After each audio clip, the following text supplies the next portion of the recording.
আপনি তো আমাকে ভালোবাসেন না, তাহলে আমার এত কেয়ার কেন করেন? আমাকে সহ্য করতে পারেন না, অথচ রাত হইলে আমাকে বুকে জড়িয়ে ধরে আদর করেন।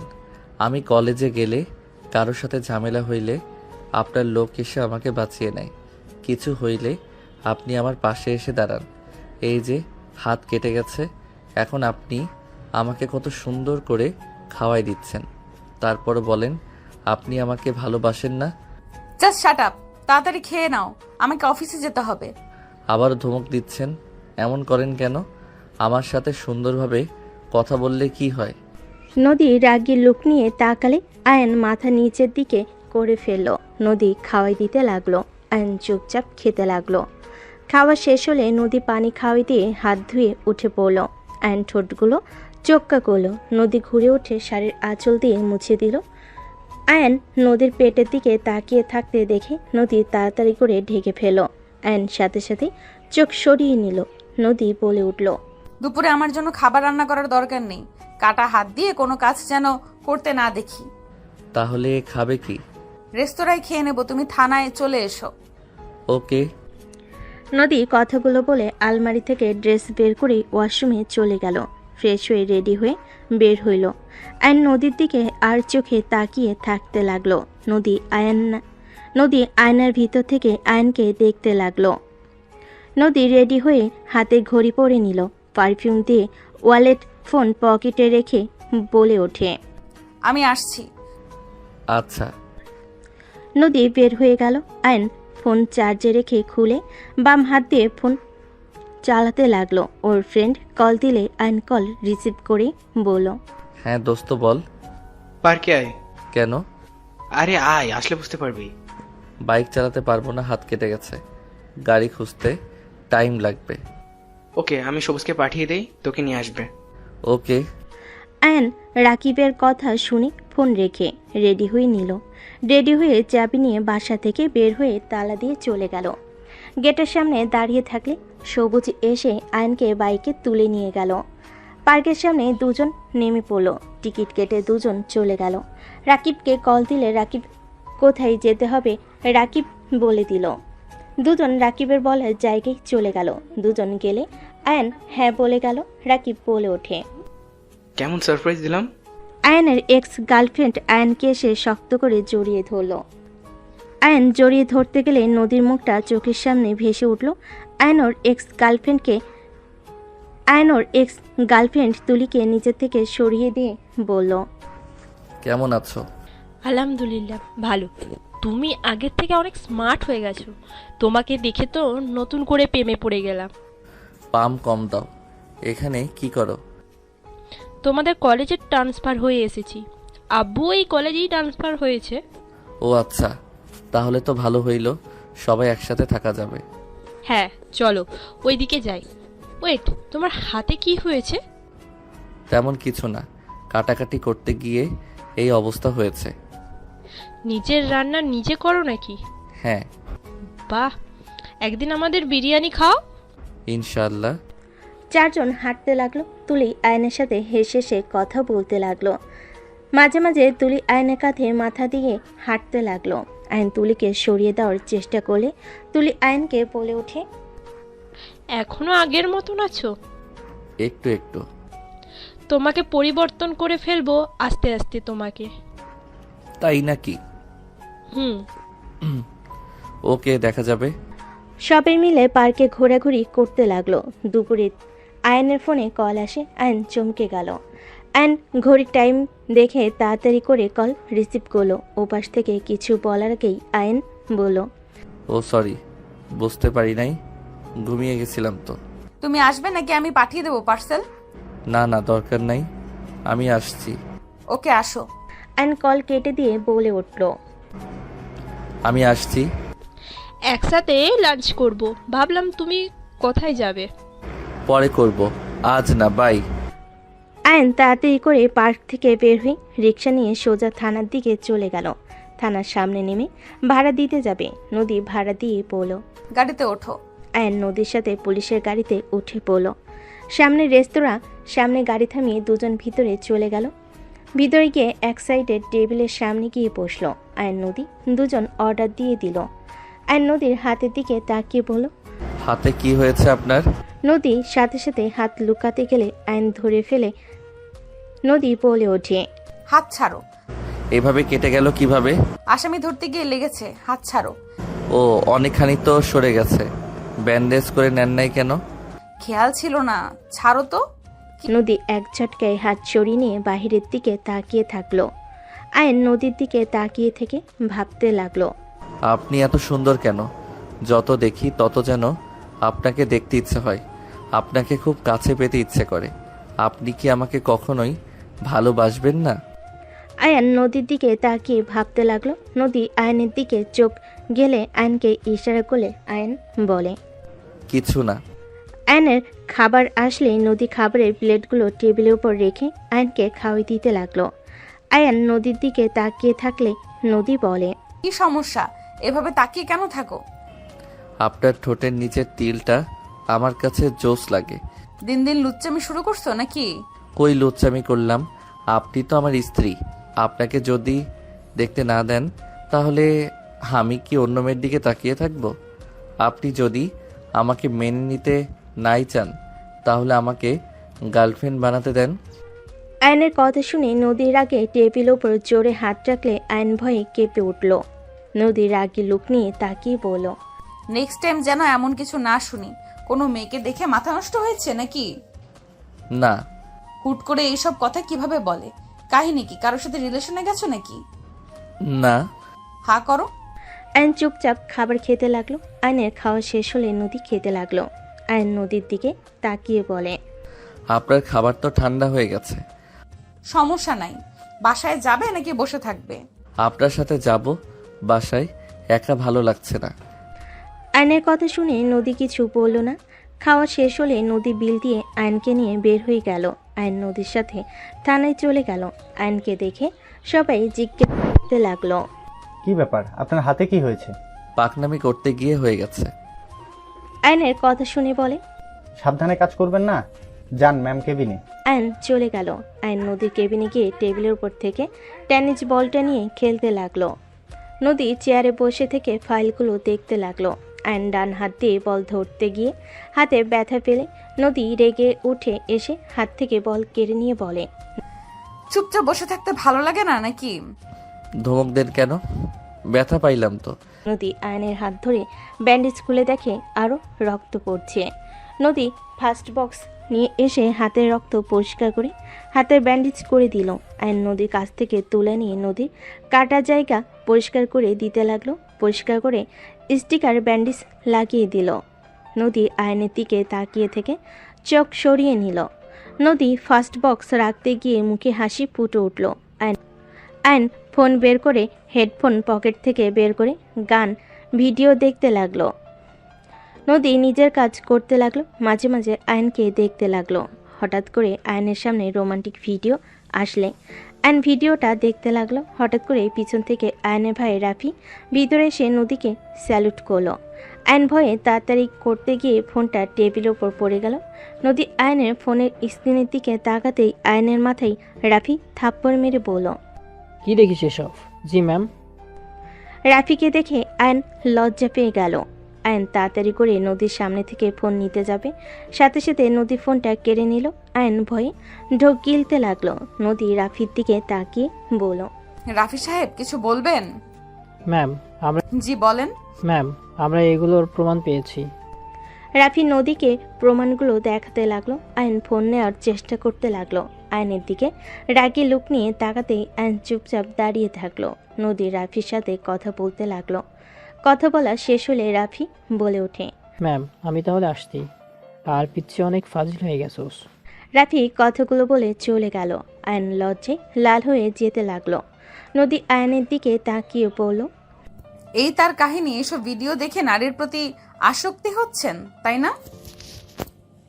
আজ থেকে ফেসবুক ইউটিউব চালানো বন্ধ, গেম থাকবে আর ফোনে কথা বলবে, এর বাইরে কোনো কিছু করতে পারবে না। নদী আয়নের ফোনে সবকিছু ডিলিট করতে যাবে।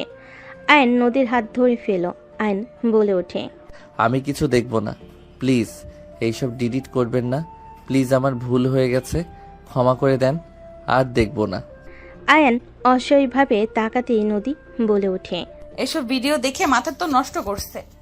এই জন্যই তো পড়াশোনার দিকে কোনো মনোযোগ নাই। সব সময় এসব কল্পনা করো, তাই না? কানের নিচে দিব একটা। বউ থাকতেও সিঙ্গেল থাকা লাগে। আমার ফ্রেন্ডদের গার্লফ্রেন্ডদের সাথে কত কিছু করে, আর আমার বিয়ে করা বউ, তাকে কিস তো দূর, তার দিকে বেশিক্ষণ তাকালে মারতে নেয়। এইটা কি কোনো জীবন হইল? আয়ান কথাগুলো বলে রাগ করে ফোন নিয়ে বের হয়ে গেল। নদী আয়ানের চলে যাওয়ার দিকে তাকিয়ে থাকলো। আয়ান থানা থেকে বের হয়ে সোজা বাসায় চলে গেল। বাসায় গিয়ে গোসল করে ঘুমিয়ে গেল। সন্ধ্যার দিকে নদী বাসায় এসে রুমে লাইট দিলে দেখে আয়ান কোলবালিশ জড়িয়ে ধরে ঘুমিয়ে আছে। নদী ওয়ালেট, চাবিসহ কিছু ড্রেসিং টেবিলের উপরে রেখে শার্টের বোতাম খুলতে লাগলো। লাইটের আলোতে আয়নের ঘুম ভেঙে গেল। আয়ন চোখ খুলতে দেরি। নদী শার্টের বোতাম খুলছে। আয়ন হাঁ করে তাকিয়ে থাকতে লাগলো। শার্ট খুলে ফেলল। আলমারি কাছে গিয়ে শাড়ি বের করে পেছনে ঘুরতেই আয়ান সাথে সাথে চোখ বন্ধ করে ফেলল। নদী ওয়াশরুমে চলে গেল। গোসল করে শাড়ি পরে বের হইলেন। আয়নকে দেখে বলল, উঠে ফ্রেশ হয়ে নাও, ফ্রেশ হয়ে পড়তে বসো। আয়ন উঠে ওয়াশরুমে চলে গেল। ওয়াশরুমে গিয়ে মনে মনে ভাবতে লাগলো, শাড়ি ওয়াশরুমে পাল্টাতে হবে কেন? রুমে পাল্টালেই পারে। আয়ন কথাগুলো বলে ফ্রেশ হয়ে নিল। ফ্রেশ হয়ে বের হইতে দেখে নদী ফোনে কারোর সাথে কথা বলছে।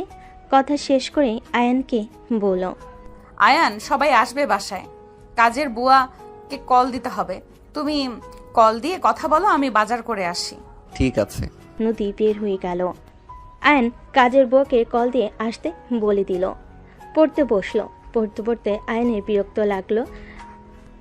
আয়ন ফোন বের করে ফেসবুকে ঢুকলো। ফ্রেন্ডদের সাথে কথা বলতে লাগলো। গ্রুপ কল দিলে আয়ন ওদের সাথে কথা বলতে লাগলো।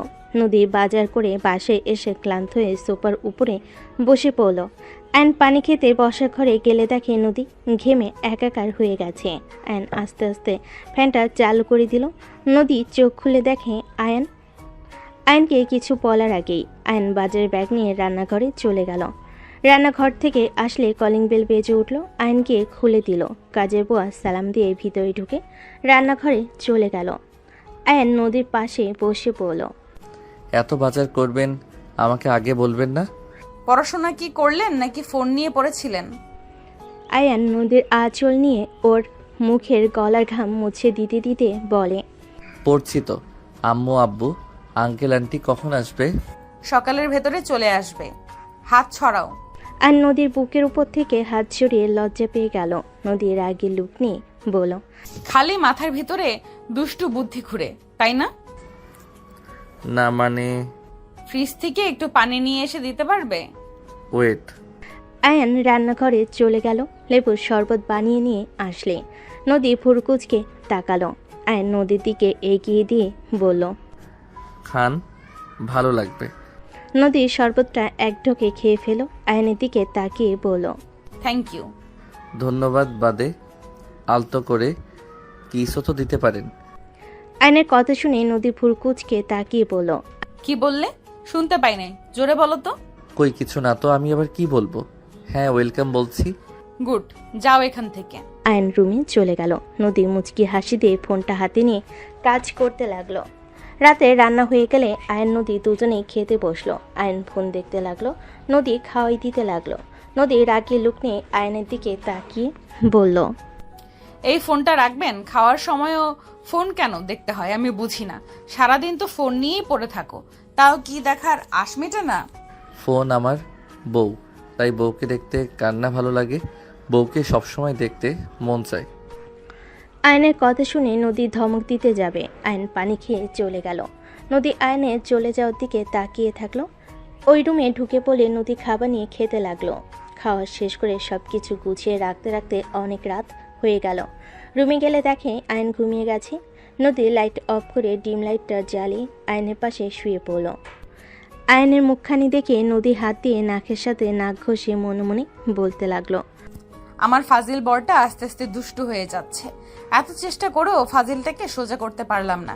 1 বছর আগে কত ছোট ছিল, পড়াশোনার প্রতি কত মনোযোগী ছিল, আর ফাজিলটা সেকেন্ড ইয়ারে উঠে শুরু হয়ে গেছে ফাজিল একটা, আর কয়েকটা বছর অপেক্ষা করতে পারছে না। কথায় কথায় খালি দুষ্টুমি করার ধান্দা, ফাজিল একটা। নদী কথাগুলো ভেবে হাসি মুখে আয়নের ঠোঁটে হালকা করে ভালোবাসার স্পর্শ এঁকে দিল। আয়ন নড়ে উঠলে নদী তাড়াতাড়ি করে হাত সরিয়ে নিল। আয়ন নদীর কাছে এসে নদীর উপরে হাত পা তুলে দিয়ে জড়িয়ে ধরল। নদী কেঁপে উঠল। আয়ন বুকের মুখ গুজতেই নদী নিঃশ্বাস ঘন হয়ে যেতে লাগলো। নদী তাড়াতাড়ি করে নিজেকে কন্ট্রোল করে আয়নকে সরিয়ে দিতেই ঘুরে শুয়ে পড়ল। নদী মনে মনে ভাবতে লাগলো, এই ফাজিলটা আমাকে মাতাল করে ছাড়বে। আল্লাহ, কখন যে নিজের কন্ট্রোল হারিয়ে ফেলবো। হারিয়ে ফেললে তো ফাজিলটাই বুঝে ফেলবে আমি ভালোবাসি, আর আমিও চাই ওকে কাছে পেতে। বুঝে পড়াশোনা বাদ দিয়ে আমার পেছনে লেগে থাকবে। উফ, কিভাবে যে নিজেকে কন্ট্রোল করব। না, আর কয়েক মাস একে আমার থেকে দূরে রাখতে হবে। পরীক্ষা সামনে, আল্লাহ জানি কি রেজাল্ট করবে। পড়াশোনার তো কোনো আগ্রহ দেখি না এর। নদী আর কিছু ভাবতে যাবে, সাথে সাথে আয়ন পিছন থেকে জড়িয়ে ধরল। নদী কেঁপে উঠল। নদী আস্তে আস্তে করে আয়নের দিকে ঘুরে আয়নের ঠোঁটের দিকে তাকিয়ে নিজেকে কন্ট্রোল করতে না পেরে আয়নের ঠোঁট জোড়া নিজের দখলে নিয়ে নিল। আয়নের ঠোঁট জোড়া মনমতো করে চকলেটের মতো চুষতে লাগলো। আয়নের নিঃশ্বাস বন্ধ হয়ে যেতে নিলে আয়ন নড়ে উঠলে নদী তাড়াতাড়ি করে ঠোঁট ছিঁড়ে ঘুরে চোখ বন্ধ করে ফেল। আয়নের ঘুম ভেঙে গেলে আয়ন জোরে জোরে নিঃশ্বাস ফেলতে লাগলো। আয়ন বলতে লাগলো, ধুর, বালের ভিডিও দেখছিলাম, স্বপ্নে দেখে নিঃশ্বাস বন্ধ হয়ে যাচ্ছিল। উফ, জ্বালার মতো জ্বালা, আর একটু হইলে দম বন্ধ হয়ে মরতাম। আয়নের কথা শুনে নদী হাসি পেতে লাগলো। অনেক কষ্টে নিজেকে কন্ট্রোল করে হাসি দমিয়ে রেখে ঘুমানোর ভাব করে থাকতে লাগলো। আয়ন নদীর দিকে চোখ গেলে আয়ন বলতে লাগলো, এত সুন্দর একটা বউ পাশে থাকা সত্ত্বেও একটু আদর করতে পারি না। শালার জীবনটাই বেদনাময়। একটু সাহস করে দেখতেছে জামো, টের পাইলে মেরে ভর্তা বানিয়ে দিবে। উফ, আগে কি কম মারছে নাকি? এখনো মনে পড়লে ভয়ে হাত পা ঠান্ডা হয়ে যায়। আয়নের কথা শুনে নদী আয়নের দিকে ঘুরলে আয়ন কোলের উপর হাত ফেলে আয়ন সাথে সাথে আস্তে আস্তে শুয়ে পড়ল। আয়ন নদীর হাতটা আস্তে আস্তে করে ধরে বুকের উপর নিয়ে নিল।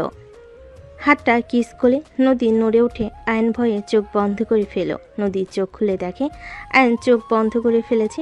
নদী মিটিমিটি হাসতে লাগলো। নদী আয়নকে শক্ত করে জড়িয়ে ধরল। আয়ন কারেন্টের মতো শক্ট খেতে লাগলো। আয়ন আস্তে আস্তে নদীর মাথাটা ওর বুকের উপর নিয়ে জড়িয়ে ধরে ঘুমিয়ে গেল। নদী হাসি মুখে আয়নের বুকে মাথা দিয়ে ঘুমিয়ে গেল। সকালের ঘুম ভাঙলো ফোনের শব্দে। আয়নের ঘুম ভেঙে গেলে দেখে নদী এখনও ঘুমিয়ে আছে। আয়ন আস্তে আস্তে অ্যালার্মটা বন্ধ করে দিল। আস্তে আস্তে নদীকে ওর বালিশে শুয়ে দিয়ে খাট থেকে নেমে ওয়াশরুমে চলে গেল। নদীর ঘুম ভাঙলে আয়নকে পাশে না পেয়ে উঠে পড়ল। ওয়াশরুমের দিকে চোখ গেলে বুঝতে পারল ওয়াশরুমে গেছে। কলিং বেল বাজার শব্দ শুনে নদী চলে গেল। দরজা খুলতেই দেখে সবাই চলে এসেছে। নদী সবাইকে দেখে বলল, আসসালামু আলাইকুম, কেমন আছেন আপনারা? ভেতরে আসেন।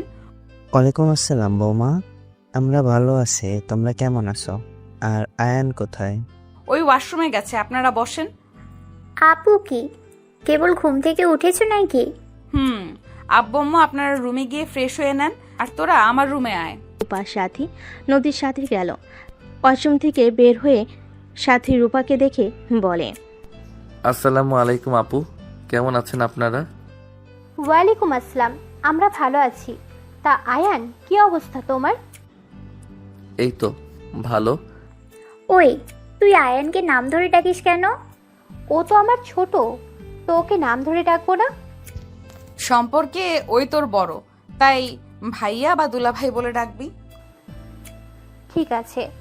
এই কলেজে যাওয়ার জন্য রেডি হও। সবাই আসলো, কলেজে যাব না? কি, কোথাও যাবে না? কই যাব তো কলেজে, আম্মু আব্বু আঙ্কেল আন্টির সাথে দেখা করে আসছি। আয়ন কথাগুলো বলে রুম থেকে বের হয়ে গেল। রূপার সাথী হাসতে লাগলো। রূপা বলে ওঠে, আয়ান তোমাকে এখনো ভয় পাই?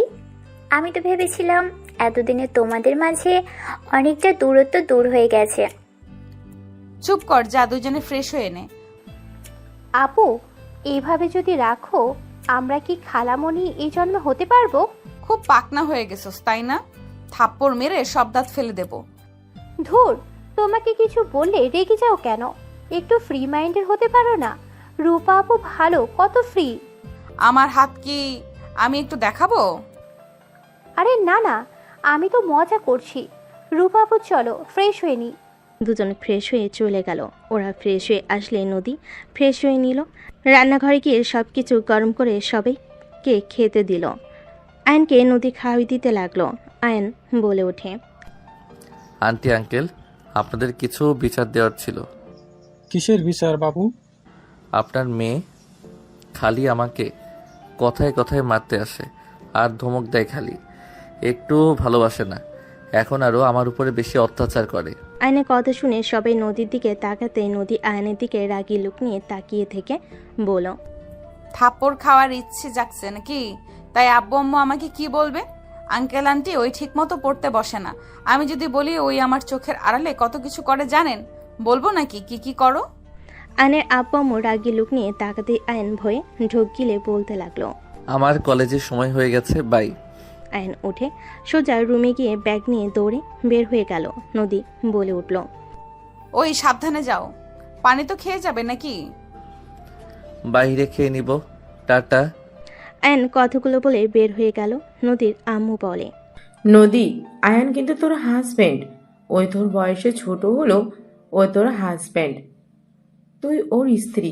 সবসময় এত কঠোরে রাখিস না, মাঝে মাঝে নরম ব্যবহার করিস। বেশি কঠোর হইলে সম্পর্ক বিচ্ছেদ হয়ে যায়। তুমি কি বলতে চাচ্ছ? আয়ানকে চাপে না রাখলে ওই একদম পড়তে চায় না। ওর সুন্দর ভবিষ্যৎ আছে। ওই যদি এই সময় পড়াশোনা বাদ দিয়ে অন্য কিছু নিয়ে পড়ে থাকে, তাহলে ভবিষ্যৎ অন্ধকার। দেখো আপু, ভালোবেসেও কিন্তু পড়ানো যায়। আগে তুমি ওকে পড়াতাম, তুমি ওকে মারতে বকা দিতে, জিনিসটা মানাতো। এখন কিন্তু মোটেও মানায় না। এখন ও তোমার হাজবেন্ডের সাথে ব্যবহার সুন্দর করতে পারলেই সুখে থাকতে পারবে। এভাবে আস্তে আস্তে তুমি আয়নের মন থেকে উঠে যাবে। কঠোর সব জায়গায় মানায় না। বৌমাকে এভাবে চেপে ধরেছেন কেন? আয়ান ফাজিল আছে, ওই ছোট থেকে ফাজিল। কঠোর না হলেও এই জীবনেও ঠিক হবে না। নরম হলেই মাথায় উঠে পড়বে। ওইটুকু ছেলে ক্লাস 5 থেকে রিলেশন করছে, এটা কি ভাবা যায়? এইটুকু ছেলে নাকি 5 বছরের রিলেশন ছিল, আবার তার সাথে ব্রেকআপও হয়েছে। সেখানে যদি নদী ওকে এভাবে চোখে চোখে না রাখে, তাহলে পড়া তো দূর, কোনো মেয়ের সাথে আবার রিলেশন করবে। আমি মা হয়ে ওকে বিশ্বাস করতে পারি না। আয়নের আম্মুর কথা শুনে নদী বলে ওঠে, ওই এখন মোটামুটি ভালোই বড় হয়ে গেছে, বেশি দিন এইভাবে রাখা যাবে না। আমি ভালো করে জানি সামনে পরীক্ষা পর্যন্ত তো কঠোর হতেই হবে। পরীক্ষাটা হয়ে গেলে স্ত্রী যেমন হওয়ার কথা তেমন হব। এখন শিক্ষক অভিভাবকের মতো ব্যবহার করতে হবে। মা হয়ে তোকে কথাগুলো বলার ছিল, তাই বললাম। এখন তুই কি করবি সেটাই তোর একান্ত ব্যাপার। সবাই টুকটাক কথা বলতে বলতে খেতে লাগলো। নদী চিন্তায় পড়ে গেল। নদী ভাবতে লাগলো। এদিকে আয়ন কলেজে গেলে তুলি, রাকিব, সবুজ আরও ফ্রেন্ডরা সবাই বসে আড্ডা দিচ্ছে। আয়ন ব্যাগ রেখে ওদের কাছে গেলে তুলি টান দিয়ে পাশে বসিয়ে দিয়ে বলল, ঘুম ভাঙছে তাহলে? তোমার কল কতবার দিয়েছি, চোখ আছে? ও সরি, বুঝতে পারি নাই। আব্বু আম্মু এসেছে তো, তাই আর কি। কি আঙ্কেল আন্টি এসেছে? সাবধানে থাকতে হবে। তোমার সাথে দেখলে আমাকে খুন করবে। জানি। এই স্যার ক্লাসে যাচ্ছে। আরে রাখো, ক্লাস না করলে সমস্যা নাই। তাহলে তোমরা থাকো, আমাকে ক্লাস করতে হবে। রেজাল্ট খারাপ হইলে মাইর পিঠে উপরে ছাড়া কোথাও পড়বে না। আয়ন কথাগুলো বলে উঠে পড়তে যাবে, সাথে সাথে তুলি আয়নের হাত ধরে টান দিলে আয়ন সোজা তুলির উপরে গিয়ে পড়ল। আয়ন তুলির দিকে তাকাতেই তুলি আয়নের দিকে তাকিয়ে থাকতে লাগলো। তুলি আয়নের মাথা ধরে ঠোঁটের দিকে এগিয়ে যেতে নিবে। আয়ন সাথে সাথে তুলির হাত সরিয়ে দিয়ে উঠে পড়ে বলল, ধ্যাত, এইভাবে কেউ টান দেয়? আর একটু হইলে বেশি ব্যথা পেত। আর কিছু থাকলে পারতে, সুন্দর একটা রোমান্টিক ভিডিও হয়তো। রাকিবের বাচ্চা, ছবি তুললি কেন? সুন্দর লাগছে। ডিলিট কর। না, সো রোমান্টিক। রাকিব কথাগুলো বলে হাসতে লাগলো। আয়ন রাকিবের হাত থেকে ফোন নেওয়ার চেষ্টা করতে লাগলো। তুলি বলে ওঠে, এখনো মেয়েদের মতো স্বভাব গেল না। আমি মেয়ে মানুষ হয়ে কিছু বলছি না, আর ও ছেলে মানুষ হয়ে ভয় পাচ্ছে। ভয় কিসের? আমি মোটেও ভয় পাই না। রাখুক গা, তাতে আমার কি? আয়ন ভাব দেখিয়ে চলে গেল। তুলি রাকিব সবুজ হাসতে লাগলো। আয়ন ক্লাসরুমের সামনে গিয়ে অনুমতি নিয়ে ভিতরে চলে গেল। আয়ন মনোযোগ দিয়ে সব ক্লাস করতে লাগলো। ক্লাস শেষ হলে আয়ন ক্লাস থেকে বের হইলে তুলি আয়নের কাঁধে হাত দিয়ে বলে, জানু ফুচকা খাওয়াবে না নাকি? চলো। জানু বলবে না তো, আমার নাম ধরে ডাকবে, বুঝলে? ও মা, জানু বললে আজও তোমার রাগ হয় নাকি? আমাকে 2 বছরের ভিতরে ভুলে গেছো? আমাকে আর তোমার মনে পড়ে না নাকি? আগে পড়তো, এখন পড়ে না। আর ফ্রেন্ড হয়ে থাকো, ফ্রেন্ডের মতো ব্যবহার করো। তার মানে তুমি আমাকে ভালোবাসতে না? আমি ঠিকই বলেছিলাম, তুমি আমাকে ভালোবাসতে না। এটা তোমার অভিনয়। যেটা তোমার ভালো লাগে সেটাই তুমি মনে করো, আমার কিছু যায় আসে না। আমার ব্যাপারে কে কি ভাবলো, আই ডোন্ট কেয়ার। আয়নের কথা শুনে তুলি বেশ অবাক হইল। আয়ন ফুচকার দোকানের সামনে গিয়ে বলল, মামা, ওদের 3 জনকে ফুচকা দেন। আয়নের কথা শুনে ফুচকাওয়ালা ফুচকা বানাতে লাগলো। আয়ন বলে ওঠে, তোরা খা, আমি পেমেন্ট করে চলে যাই। তুই থাকবি না? আমরা পার্কে যাব, তুই যাবি না? না, আমাকে বাসায় যেতে হবে। আব্বু আম্মু এসেছে, বুঝতেই তো পারছিস। শালা এখনো বাচ্চাই থেকে গেলি, বড় কবে হবি? এখন তো এনজয় করার সময়। তুই জানোস কত কিছু তুই মিস করছস? আমরা ফ্রেন্ডরা কত আনন্দ করি। তুলি মেয়ে হয়ে গতকাল আমাদের সাথে আড্ডা দিয়েছে, কত মজা করছি। তুই বল ওকে আমরা মজা করছি না? হ্যাঁ, শুনো, ওর কথা জানি না, আজকেও ছোট একটা পার্টি হবে, অনেক মজা করব। আমি তো নাচের রিহার্সালও করব। ওকে, আজকে আমি আয়োজন করব। যা আয়ান, তুই চাইলে আসতে পারিস ক্লাবে। না, আমার পক্ষে সম্ভব না। তোরা মজা কর, বাই। আরে রাখ তো, ওই আগে ওর মায়ের আঁচল ধরে থাকতো, এখনো সেই রকমই আছে। যাও বাবু, বাসায় গিয়ে মায়ের দুধু খেয়ে ঘুমিয়ে যাও। তুলি কথা শুনে সবে হাসতে লাগলো। আয়নের রাগ হতে লাগলো। আয়ন হাত মুঠো করে ফেল। আয়ন রেগে রাকিবের আর সবুজের মুখে ঘুষি মেরে বলল, আর একবার হাসলে নাক ফাটিয়ে ফেলবো। আমি আসবো, পার্টিতে দেখে নিস। আয়ন রেগে কথাগুলো বলে চলে গেল। রাকিব সবুজ মুখে হাত দিয়ে রেখে আয়নের চলে যাওয়ার দিকে তাকিয়ে থাকলো। তুলি হাসতে হাসতে বলল, আমার জানুটা রাগও করতে পারে? আমি তো এটাই চেয়েছিলাম, আমার জানুটা হিরোদের মতন হোক। চুপ কর বাল, তোর জানু আমাদের রক্ত বের করে দিয়ে গেল, আর উনি জানুর ব্যবহারে খুশিতে নাচতেছে। এই সবুজ, মার থাপ্পড় ওকে। রাকিব সবুজ থাপ্পড় মারতে যাবে, তুলির সাথে সাথেই বলে ওঠে, এই দাঁড়া দাঁড়া, আয়ান বিল না দিয়ে যাচ্ছে। তাই তো, ওই আয়ান বিল দিয়ে যা। 3 জন ডাকতে লাগলো। আয়ন পেছনে ঘুরে এসে বিল দিয়ে চলে গেল। তুলি মিষ্টি করে হাসি দিয়ে বলল, আমার জানুটা সো সুইট। লোভি মাইয়া। চুপ কর শালা। 3 জন হেসে ফুচকা খেতে লাগলো। আয়ন বাসায় চলে গেল। বাসায় গিয়ে রুমে গিয়ে ভাবতে লাগলো, জোর গলায় তো বললাম, পার্টিতে কিভাবে যাব? বউ যদি জানে যে এক্সের সাথে পার্টিতে ছিলাম, আমাকে তো খুন করে ফেলবে। আর রাতের বেলা তো আমাকে বেরো হতে দেয় না। কি যে করি, ধুর, খালি চিন্তার ভিতরে পড়ে গেলাম। কি যে করব। সাথী রুমের ভিতরে এসে বলতে লাগলো, ওই এত কি ভাবো? এসে তো রুমে ঢুকেছো, গোসলও তো করো নাই দেখি।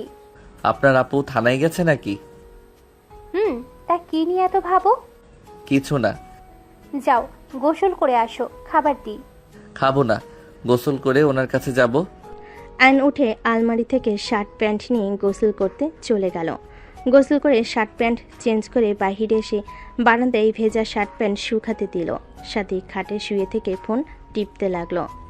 আয়ান ড্রেসিং টেবিলের সামনে গিয়ে চুল হেয়ার ড্রাই করতে নিলে সাথী ভুরু কুচকে তাকিয়ে থেকে বলল, বাহ, তোমার চুলগুলো তো অনেক সুন্দর। চুল আবার সুন্দর হয়? বুদ্ধু। ফাজিল। আচ্ছা থাকেন, আমি গেলাম। আব্বু আম্মু সবাই তো ঘুমাইছে মনে হয়। ও হ্যাঁ, দরজাটা লাগিয়ে দিয়েছেন। আয়নের পিছন পিছন সাথী যেতে লাগলো। আয়ান বের হইলে সাথী দরজা লাগিয়ে দিল। আয়ান বাইক নিয়ে সোজা থানায় চলে গেল। থানার ভিতরে গেলে আয়ান দেখে পুলিশের ছেলেমেয়েরা পাশে খেলছে। আয়ান গিয়ে ওদের সবার সাথে খেলায় যোগ দিল। নদীর জানালার পাশে দাঁড়িয়ে থেকে আয়ানের বাচ্চাদের মতো করে খেলতে দেখতে লাগলো। আয়নের চোখ হুট করে নদীর জানালার দিকে পড়লে আয়ন ভয় সবাইকে বলল, পরে খেলবো, এখন যাই বাই। আয়ন ওদের ওইখান থেকে চলে গেল। থানার ভিতরে চলে গেলে নদী কেবিনে ঢুকলে নদী বলে ওঠে, ওইখানে বিরিয়ানি আছে, নিয়ে আসো। আয়ন বিরিয়ানি নিয়ে এসে দিলে। নদী হাত ধুয়ে এসে আয়নকে খাওয়াই দিতে লাগলো। আয়ন খেতে লাগলো আর টেবিলের উপরে বলটা নিয়ে খেলতে লাগলো। আয়ন নদীর দিকে তাকিয়ে বলল, আচ্ছা, থানার ভিতরে ওই বাসাগুলোর ভিতরে ভাড়া থাকলে তো ভালো হইতো। অত দূরে কেন বাসা নিয়েছেন? থানা থেকে যত দূরে থাকা যাবে তো ভালো। বুঝবে না ছোট মানুষ, চুপচাপ খাও। আচ্ছা, আপনাকে কেমন যেন চিন্তিত লাগছে। কিছু হয়েছে কি? কই না তো। না, মনে হচ্ছে কিছু নিয়ে ভাবছেন। রাতে ডিউটি আছে আর তুমি সন্ধ্যায় পড়তে বসবে। পড়া শেষ করে সবার সাথে খেয়ে বসার ঘরে কষ্ট করে ঘুমাও, সাথী একা আমাদের রুমে থাকবে। ও আচ্ছা, সমস্যা নাই, বাট এইটা চিন্তার বিষয় বলে মনে হচ্ছে না। অন্য কোনো কিছু নিয়ে ভাবছেন? আয়ান, তুমি এতদিন সব সহ্য করতে পারলে, 4 মাস সহ্য করতে পারবে না? কি বুঝলাম না। কিছু না, একটা কথা শুধু মনে রেখো, তুমি যদি পরীক্ষায় ভালো রেজাল্ট করো তুমি যা চাইবে আমি তাই দিব, প্রমিস। নদীর কথা শুনে আয়নের চোখে মুখে হাসির ঝলক ফুটে উঠল। আয়ন বলে ওঠে, সত্যি দিবেন তো? আবার পরে না করতে পারবেন না কিন্তু। দিব, বলো কি চাও। আয়ন কিছুক্ষণ ভেবে একটু একটু করে চেয়ার থেকে উঠে একটু দূরে গিয়ে বলল, এখান থেকে বলি, কাছে বলে থাপ্পড় খাইতে পারি। থাপ্পড় দিব না, বলো কি চাও। আয়ন হালকা করে কেশে নিয়ে বলল, আমার একটা বেবি লাগবে, বাকিটা বুঝে নেন। আয়ন কথাগুলো বলে নদীর দিকে তাকাতেই নদী ভুরকুচকে তাকালে। আয়ন বলে ওঠে, এভাবে তাকান কেন? আপনি বলছেন পরীক্ষায় ভালো রেজাল্ট করলে আমি যা চাইবো তাই দিবেন, তাহলে এখন আবার এভাবে তাকিয়ে আছেন কেন? কি হলো, দিবেন না নাকি? নদী কিছুক্ষণ চুপ থেকে বলে ওঠে, ওকে, আর কি চাই। নদীর কথা শুনে আয়ন খুশিতে লাফ দিয়ে ওঠে। আয়ন বলে ওঠে, আর একটু ভালো ব্যবহার, ভালোবাসা, আদর, আর কিছু চাই না। আর কিছু চাও না? বছরের বছরে একটা বাবু দিলেই হবে। আয়নের কথা শুনে নদী ভুরকুচকে তাকিয়ে বলে, এত বাবু দিয়ে কি করবে? ফুটবল টিম বানাবো, হি হি হি। 2টা বাবু নিব, তার বেশি নিব না। নদী কথাটা বলে লজ্জা পেতে লাগলো। আয়ন বুঝতে দিল না। আয়ন খুশিতে বলে, যাক বাবা, বউ তো 2টা, বাবু দিবে, এটাই অনেক। আপনার কথা কিন্তু রাখতে হবে, আমি ভালো রেজাল্ট করলে। আগে ভালো রেজাল্ট, তারপর। ওকে, এখন যাও। আয়ন খুশি হয়ে চলে গেল। নদী লজ্জায় লাল হয়ে যেতে লাগলো। নদী মনে মনে ভাবতে লাগলো, ফাজিল একটা আমাকে মেরে ফেলার চিন্তা করছে, ফুটবল টিম বানাবে। ফাজিল বলে কি? ওই একটা বাচ্চা, ওকে সামলানো কঠিন, আবার এতগুলো বাচ্চাকে নাকি সামলাতে পারবো। ফাজিল একটা। নদী হাসতে হাসতে হাত ধুয়ে প্লেট রেখে কাজ করতে লাগলো। এইদিকে আয়ন খুশি হয়ে বাইক নিয়ে সোজা বাসায় চলে গেল। কলিং বেল বাজাতেই আয়নের আম্মু দরজা খুলে দিল। আয়নের আম্মু বলে, কই গেলি? থানায় গেছিলাম, তোমরা উঠে পড়ছো? হ্যাঁ, ভেতরে আয়। আয়ন ভিতরে চলে গেল। ভিতরে গিয়ে সবার সাথে বসে গল্প করতে লাগলো।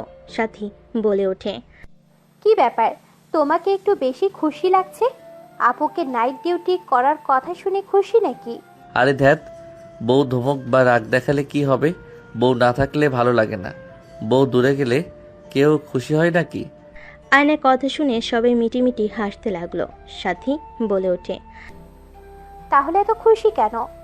এখন বলা যাবে না, থাকো তোমরা, আমাকে পড়তে বসতে হবে। তোমার তো সন্ধ্যায় পড়ার কথা, এখন কেন? যত বেশি পড়বো পরীক্ষায় ভালো রেজাল্ট করতে পারবো। বাবা, আপুকে জানাতে হবে তো। আপু তো চিন্তা করলো, আমাকে বলল পড়তে বসতে না চাইলে আমাকে কল দিস। দাও গা। আয়ন চলে গেল। আয়ন রুমে গিয়ে ফ্রেশ হয়ে পড়তে বসলো। 9টা পর্যন্ত পড়ে আয়ন নদীকে কল দিল। আয়ন, হ্যাঁ বলো, কি হয়েছে? খাইছেন? না, একটা মিশনে যাচ্ছি, আর কল দিও না, এসে খেয়ে নিব, চিন্তা করো না। ওকে, খেয়ে নিও। আমি তাহলে খেতে গেলাম। ওকে যাও, গুড নাইট।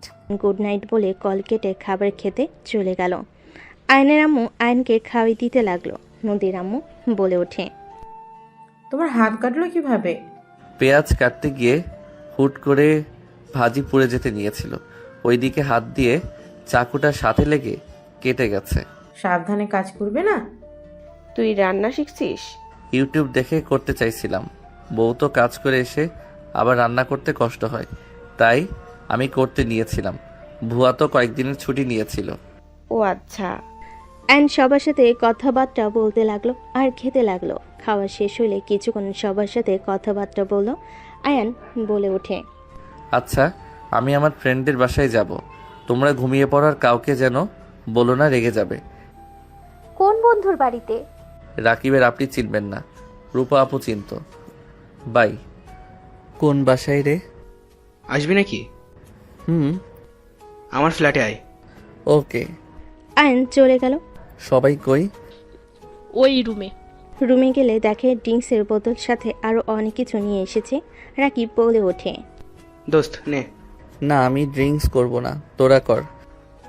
এই ধর তো, ড্রিঙ্কস না করলে কোনো মজা আছে নাকি? সবাই ধরে জোর করে আয়নকে ড্রিঙ্কস করাতে লাগলো। চারজন মিলে গানের তালে তালে নাচতে লাগলো। তুলি আয়নের সাথে ঢুলাঢুলি করতে লাগলো। আয়ন বারবার তুলিকে ইগনোর করতে লাগলো। আয়ন ড্রিঙ্ক অতিরিক্ত করতে করতে ঘুম আসলে আয়ন অন্য রুমে গিয়ে ঘুমিয়ে পড়ল। সকালে আয়নের ঘুম ভাঙলে চোখ খুলে দেখে তুলি কান্না করছে। আয়ন লাফ দিয়ে উঠে নিজেকে দেখে থমকে গেল। আয়ন তাড়াতাড়ি করে নিজেকে ঢেকে নিয়ে বলল, তুলি এসব কি? আয়ান, তুমি আমার এমন সর্বনাশ করতে পারলে? তুমি কিভাবে পারলে আমার সাথে এমন কাজ করতে? কি বলছো তুলি? আমি তোমার সাথে আবার কি করলাম? চুপ কর শালা, তুই তুলির সাথে এসব কি করছস দেখ। রাকিব ফোনের স্ক্রিনে তুলি আয়নের কিছু ঘনিষ্ঠ মুহূর্তের ছবি। আয়ন লাফ দিয়ে উঠে পড়ে তাড়াতাড়ি করে শার্ট প্যান্ট তুলে তাড়াতাড়ি করে শার্ট প্যান্ট পরে নিয়ে আয়ন তোতলাতে তোতলাতে বলে, আমি এসব করতে পারি না, এসব আমি করি নাই, কোথাও ভুল হচ্ছে। এই ছবিগুলোও ভুল নাকি? আমরা যদি কিছু করে থাকি, ছবি কিভাবে উঠলো? এইগুলো সব প্ল্যান করে তোরা করছস। রাকিব, আমার সাথে এমন কেন করছিস? তুই তো আমার ভালো বন্ধু, তুই আমাকে এভাবে ফাঁসালি কেন? এই চুপ কর, কিসের ভালো বন্ধু? ভুলে গেছস তোর বউয়ের লোকেরা তোকে মজা করে একটু মেরেছিলাম দেখে সবার সামনে আমাকে মেরে তোর পায়ে ধরে ক্ষমা চাইছিল। আমার অপমানের কথা আমি এত সহজে ভুলে যাব ভাবলি কিভাবে? কি? ওটার জন্য তুই আমার উপরে প্রতিশোধ নিচ্ছিস? তুলি, তুমি কেন এমন করলে? তোমার আমি কি ক্ষতি করছি? তুলি আয়নের কাছে এসেছে, কলার ধরে মিষ্টি করে হাসি দিয়ে বলে, আয়ন, আমি তোকে এত সুখী দেখতে পারছি না। আমি বেঁচে থাকতে তুই সুখে সংসার করবি? তোদের জন্য ওই শহরটা আমার ফ্যামিলি নিয়ে ছাড়তে হয়েছে।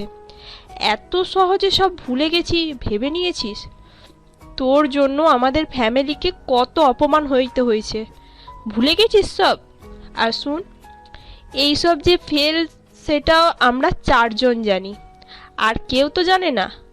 আজ থেকে আমাদের কথা না শুনলে তোর এইসব পুলিশ বইয়ের কাছে যাবে। তোমাদের পায়ে ধরছি, দয়া করে এমন কাজ করো না তোমরা। আমি সব কিছুর জন্য তোমাদের কাছে ক্ষমা চাচ্ছি। এই স্যার, তোর বউটা না অনেক সুন্দর, তাই না? বইয়ের আদর পেয়ে আমাকে ভুলে গেলি, সেটা কিভাবে মেনে নেব বল? শুন, কান খুলে শুনে রাখ, আমার যখন তোর সাথে সময় কাটাতে মন চাইবে তখন চলে আসবি। যদি না আসিস তাহলে সোজা তোর বউয়ের কাছে ছবিগুলো চলে যাবে। দেখো, এইটা বাড়াবাড়ি হয়ে যাচ্ছে। আমি তোমাকে ভালোবাসি না, আমি আমার স্ত্রীকে অসম্ভব ভালোবাসি। আমার স্ত্রীকে বাদে আমি কাউকে সময় দিতে পারবো না। আমিও এইগুলো তোর স্ত্রীর কাছে সেন্ড করে দেব, অনেক মজা হবে। আর বউয়ের সাথে অনেক তো সুন্দর সময় কাটাইছস, এখন আমার সাথে কাটাতে তোর কি সমস্যা? বউকে অনেক ভালোবাসিস, তাই না? দুপুর হইলে বউয়ের সাথে দেখা করতে যাস, সময় হইলেই বউকে নিয়ে ঘুরতে যাস, অনেক সুন্দর সুন্দর সময় কাটাস। এইসব দেখে আমি কিভাবে তোদের সুখ মেনে নেব বল? একটু হলেও তো আমি তোকে ভালোবাসি, তোর পাশে অন্য কাউকে সহ্য হয় না। এখানে এখন আমরা কি করব বল? শুন, তাড়াতাড়ি বউকে ডিভোর্স দিয়ে আমাকে বিয়ে করে নিবি, ঠিক আছে? তুলিকে ধাক্কা দিয়ে বলে ওঠে, আমার স্ত্রীকে ডিভোর্স দিব? So funny. আর তোর মতো মেয়েকে কে বিয়ে করবে? যেই মেয়ে ছোটবেলা থেকে যৌবনের জ্বালা মেটাতে যা না তাই করে, সেই মেয়েকে আমি বিয়ে করব? আমি কিছু বুঝতামও না। তুই আমার সাথে কি করার চেষ্টা করতে এখন আমি সব বুঝি। ফালতু মেয়ে তুই, তোকে সময় দিব আমি? অসম্ভব। আয়নের কথা শুনে তুলি রেখে গলা চেপে ধরে বলে, আমি খারাপ মেয়ে, তাই না? এই খারাপ মেয়েকেই তুই সময় দিতে বাধ্য হইবি। এই রাকিব ওর বউকে সেন্ড করে দে। ওয়েট কর। রাকিব সেন্ড করতে যাবে। আয়ন তাড়াতাড়ি রাকিবকে বলল, ভাই দেখ, বাড়াবাড়ি করিস না। তুই ওই তুলির পাল্লায় পড়ে এমন কিছু করিস না, সারা জীবন পস্তাতে হবে। ওই না কারো ভালো গার্লফ্রেন্ড বা বউ, আর না ভালো ফ্রেন্ড হতে পারবে। ওই অনেক খারাপ একটা মেয়ে, নিজের স্বার্থের জন্য সব করতে পারে। ওর ফাঁদে পা দিস না। চুপ কর, তোর কথা আমার শোনা লাগবে নাকি? এই তুলি, পাঠিয়ে দে। দিয়ে দে। আয়ন রাকিবকে আটকানোর চেষ্টা করতে লাগলো। রাকিব আয়নের মুখে কোনো দিয়ে গুতা দিয়ে বলে, শালা ছাড় আমার হাত। তোদের এত সুখী আমার ভালো লাগে না। তোদের মাঝে সম্পর্ক নষ্ট হইলে আমি তোর বউটাকে পটাতে পারবো। রাকিবের কথা শুনে আয়ন সজোরেই খুশি মেরে বলে, আমার স্ত্রীর ব্যাপারে কোনো খারাপ চিন্তা ভাবনা নিয়ে আসলে খুন করে ফেলবো। বাহ, কি প্রেম বইয়ের উপর। রাকিব, ফোনটা এদিকে ছুঁড়ে মার। রাকিব ছুঁড়ে মালে তুলি ধরে ফেলে। তুলি আয়নের দিকে তাকিয়ে বলে, জান, সেন্ড করে দেব নাকি? আয়ন তুলির সামনে গিয়ে আপত্তি মিনতি করতে লাগলো। তুলি হাসতে হাসতে তুলি বলতে লাগলো, আমাকে সময় দিবি, আর না হয় এইসব তোর বইয়ের কাছে যাবে। হ্যাঁ, আমি তোদের সব কথা শুনবো, তাও এমন কাজ করিস না। তোরা দয়া করে এমন কিছু করিস না, তোদের দুইটার পায়ে ধরি। ওলে ওলে ওলে, জানটা এভাবে বলে না, আমারও তো কষ্ট লাগে তোমাকে এভাবে দেখলে। উঠো জান, উঠো। তুলি আয়নকে তুলে আয়নের চোখের পানিগুলো ঠোঁট দিয়ে চুষে নিতে লাগলো। আয়ন সরিয়ে দিতে গিয়েও দিতে পারল না। আয়নের ঠোঁটে আলতো করে কিস করে আয়নের ঘৃণা হতে লাগলো। আয়নের মাথায় পিছনে ধরতে গেলে রাকিব বলে ওঠে, এই, আমাদের সামনে রোমান্স করিস না, আমরা সিঙ্গেল আপাতত। সরি দোস্ত। ওকে জান, তুমি যাও, আমরাও যাই। কলেজে যেতে হবে। কলেজে না গেলে সমস্যা আছে। যাও যাও জান, বাসায় যাও। তোমার বউ আবার তোমাকে না পেয়ে হার্ট অ্যাটাক করতে পারে। আয়নের কলা ঠিক করে দিলে আয়ন বাইকের চাবিটা নিয়ে বের হয়ে গেল। আয়ন বাইক চালাতে লাগলো, আরেক হাত দিয়ে চোখের পানি মুছতে লাগলো। আয়ন বাসায় চলে গেল। চোখ মুছে নিজেকে স্বাভাবিক করে কলিং বেল চাপ দিল। সাথে সে দরজা খুলে দিল। আপু এসে অনেক রেগে আছে, যাও এখন ঠেলা সামলাও গা। আয়ন সাথীর কথা শুনে ভিতরে ঢুকে পড়ল। নদী রেগে কিছু বলতে যাবে, আয়ন সবার সামনে নদীকে জড়িয়ে ধরল। নদী ধমক দেওয়ার আগেই থমকে গেল।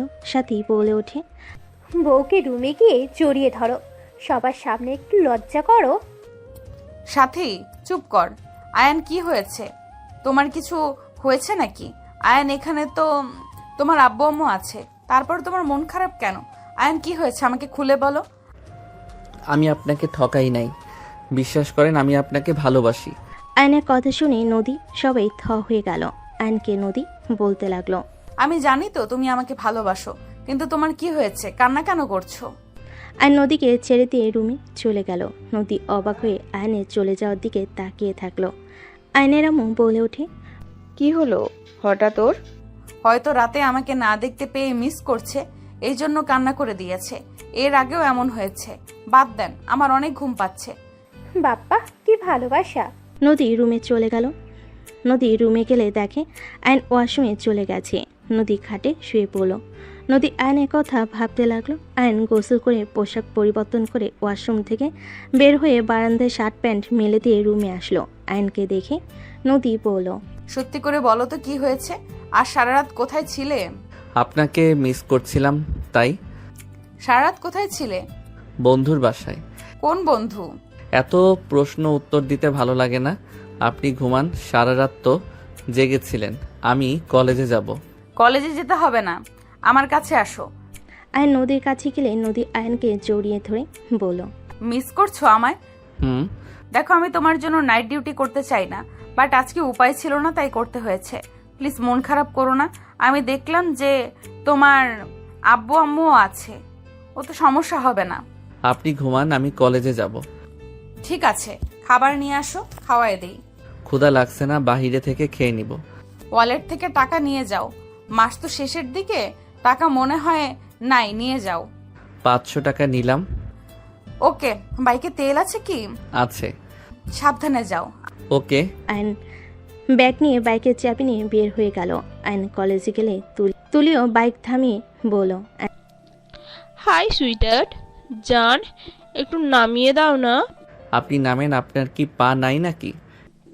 আবারও তেরা কথা। ও মনে হয় বউকে হারানোর ইচ্ছে হয়েছে।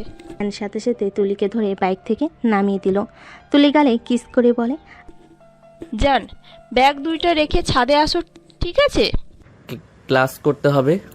আমার থেকে ক্লাস গুরুত্বপূর্ণ হতে পারেন না জান। আয়ন আর কিছু না বলে দুজনের ব্যাগ নিয়ে ক্লাসরুমে চলে গেল। আয়ন ক্লাসের ব্যাগ রেখে ছাদে যেতে লাগলো। ছাদে উঠলে দেখে তুলি রাকিব মিলে সিগারেট খাচ্ছে। সবুজ একপাশে চুপচাপ দাঁড়িয়ে আছে। রাকিব বলে ওঠে, দোস্ত, তোর সুইটার চলে এসেছে। আয়নকে দেখে তুলি এগিয়ে দিয়ে দেওয়ালের সাথে টান দিয়ে চেপে ধরে দুঠোঁট নিজের দখলে নিয়ে নিল। আয়নের রাগ হতে লাগলো। আয়ন ধাক্কা মারতে যাবে, তুলি ঠোঁট ছেড়ে দিয়ে বলল, কিরে সুইটার্ট, খুব তেজ বাড়ছে তাই না? আমাকে রাগাস না, কপালে দুঃখ আছে। আচ্ছা, তোর কি লজ্জা লাগে না অবিবাহিত মেয়ে হয়ে বিবাহিত ছেলের সাথে এইসব করতে? একদম না। তুই 10 বাচ্চার বাপ হইলো আমার সমস্যা নাই। তুই যে হট হয়েছিস, আগে জানলে তোকে আমি ছাড়তামই না। দিন যত যাচ্ছে তুই তো হট হয়ে যাচ্ছিস। তোকে দেখলে কেমন নেশা লেগে যায়। তোর বউ কেন যে তোকে ছাড়ে না আমি এখন বুঝলাম। তোর মতন হাজবেন্ড পেলে দিনরাত আদর করেও মন ভরবে না। তোকে যত দেখবো তত তোকে শুধু আদর করতেই মন চাইবে। কি নোংরা ভাষায় কথা বলস, তোর যে জন্মের ঠিক নাই, এখন বোঝা গেল। আয়নের কথা শুনে তুলি রেখে আয়নের মুখ চেপে ধরে বলে, চুপ, একদম চুপ। আমাকে বলো জন্মের ঠিক নাই, তোর মুখ আমি ভেঙে ফেলবো। দোস্ত কুল, কিছু হইলে আমরা ফেসে যাব। ওর যে বউ আমাদের ফাঁসি দিয়ে দিবে। ওলে ওলে সুইটার্ট, আমি কি এই মারতে পারি? আমি তো তোকে ভালোবাসি। তুলি আয়নের ঠোঁটে কিস করে দিলে আর নিজের চোখ হাতের উল্টো পিঠ দিয়ে ডলে মুছতে লাগলো। তুলি রেখে কিস করতে যাবে, আর নিচে চলে গেল দৌড়ে। তুলি রেখে নিচে যাবে দেখে ওর আব্বু দাঁড়িয়ে আছে। তুলি আর কিছু না বলে ভদ্রভাবে ক্লাসে চলে গেল।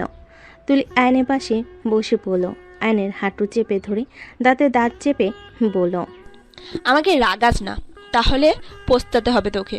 আহ, লাগছে তুলি। খুব লাগছে তাই না? আদর করলে সমস্যা, ব্যথা দিলে সমস্যা, তাহলে আমি যাবোটা কোথায়? আইন কিছু বলতে গিয়েও বলতে পারলো না। ম্যাম আইনকে পরে ধরে আইন উঠে দাঁড়িয়ে আইন ম্যামের কাছে গিয়ে অঙ্কটা করতে লাগলো। আইনের অঙ্ক করা শেষ হলে আইনের ম্যাম প্রশংসা করলো। আইনকে সিটে পাঠিয়ে দিল। আইন মনোযোগ দিয়ে সব ক্লাস করে। কলেজ ছুটি হলে আইন বাইক নিয়ে সোজা বের হয়ে গেল। তুলির আগে বারবার কল দিতে লাগলো। রাকিব বলে ওঠে, বাদ দে, ওকে এই সময় যেতে দিতে হবে। আয়নকে চেঞ্জ দেখালে ওর বউ খোঁজ খবর নেওয়া শুরু করবে, আর যদি বুঝে আমরা বিরক্ত করছি আমাদের হাড্ডি ভেঙে ফেলবে। শালা কপাল কি, সুন্দরী বউ আবার পুলিশ অফিসার পেয়েছে। আবার দুইজনেই কি ভালোবাসা, ওদের ভালোবাসা দেখলে জ্বলে পুড়ে যায়। ইস, আমারও যদি এরকম একটা বউ থাকতো। বাবা মা বুঝে না যে আমার একটা বউ লাগবে। দুজন হাসতে লাগলো। এদিকে আয়ন সোজা থানায় চলে গেল। নদী আয়নকে দেখে বলে, আজকে তো বড় অফিসার আসবে। আয়ান, তুমি বাসায় চলে যাও, আমি সন্ধ্যার দিকে বাসায় যাব। আপনি খাইছেন কি?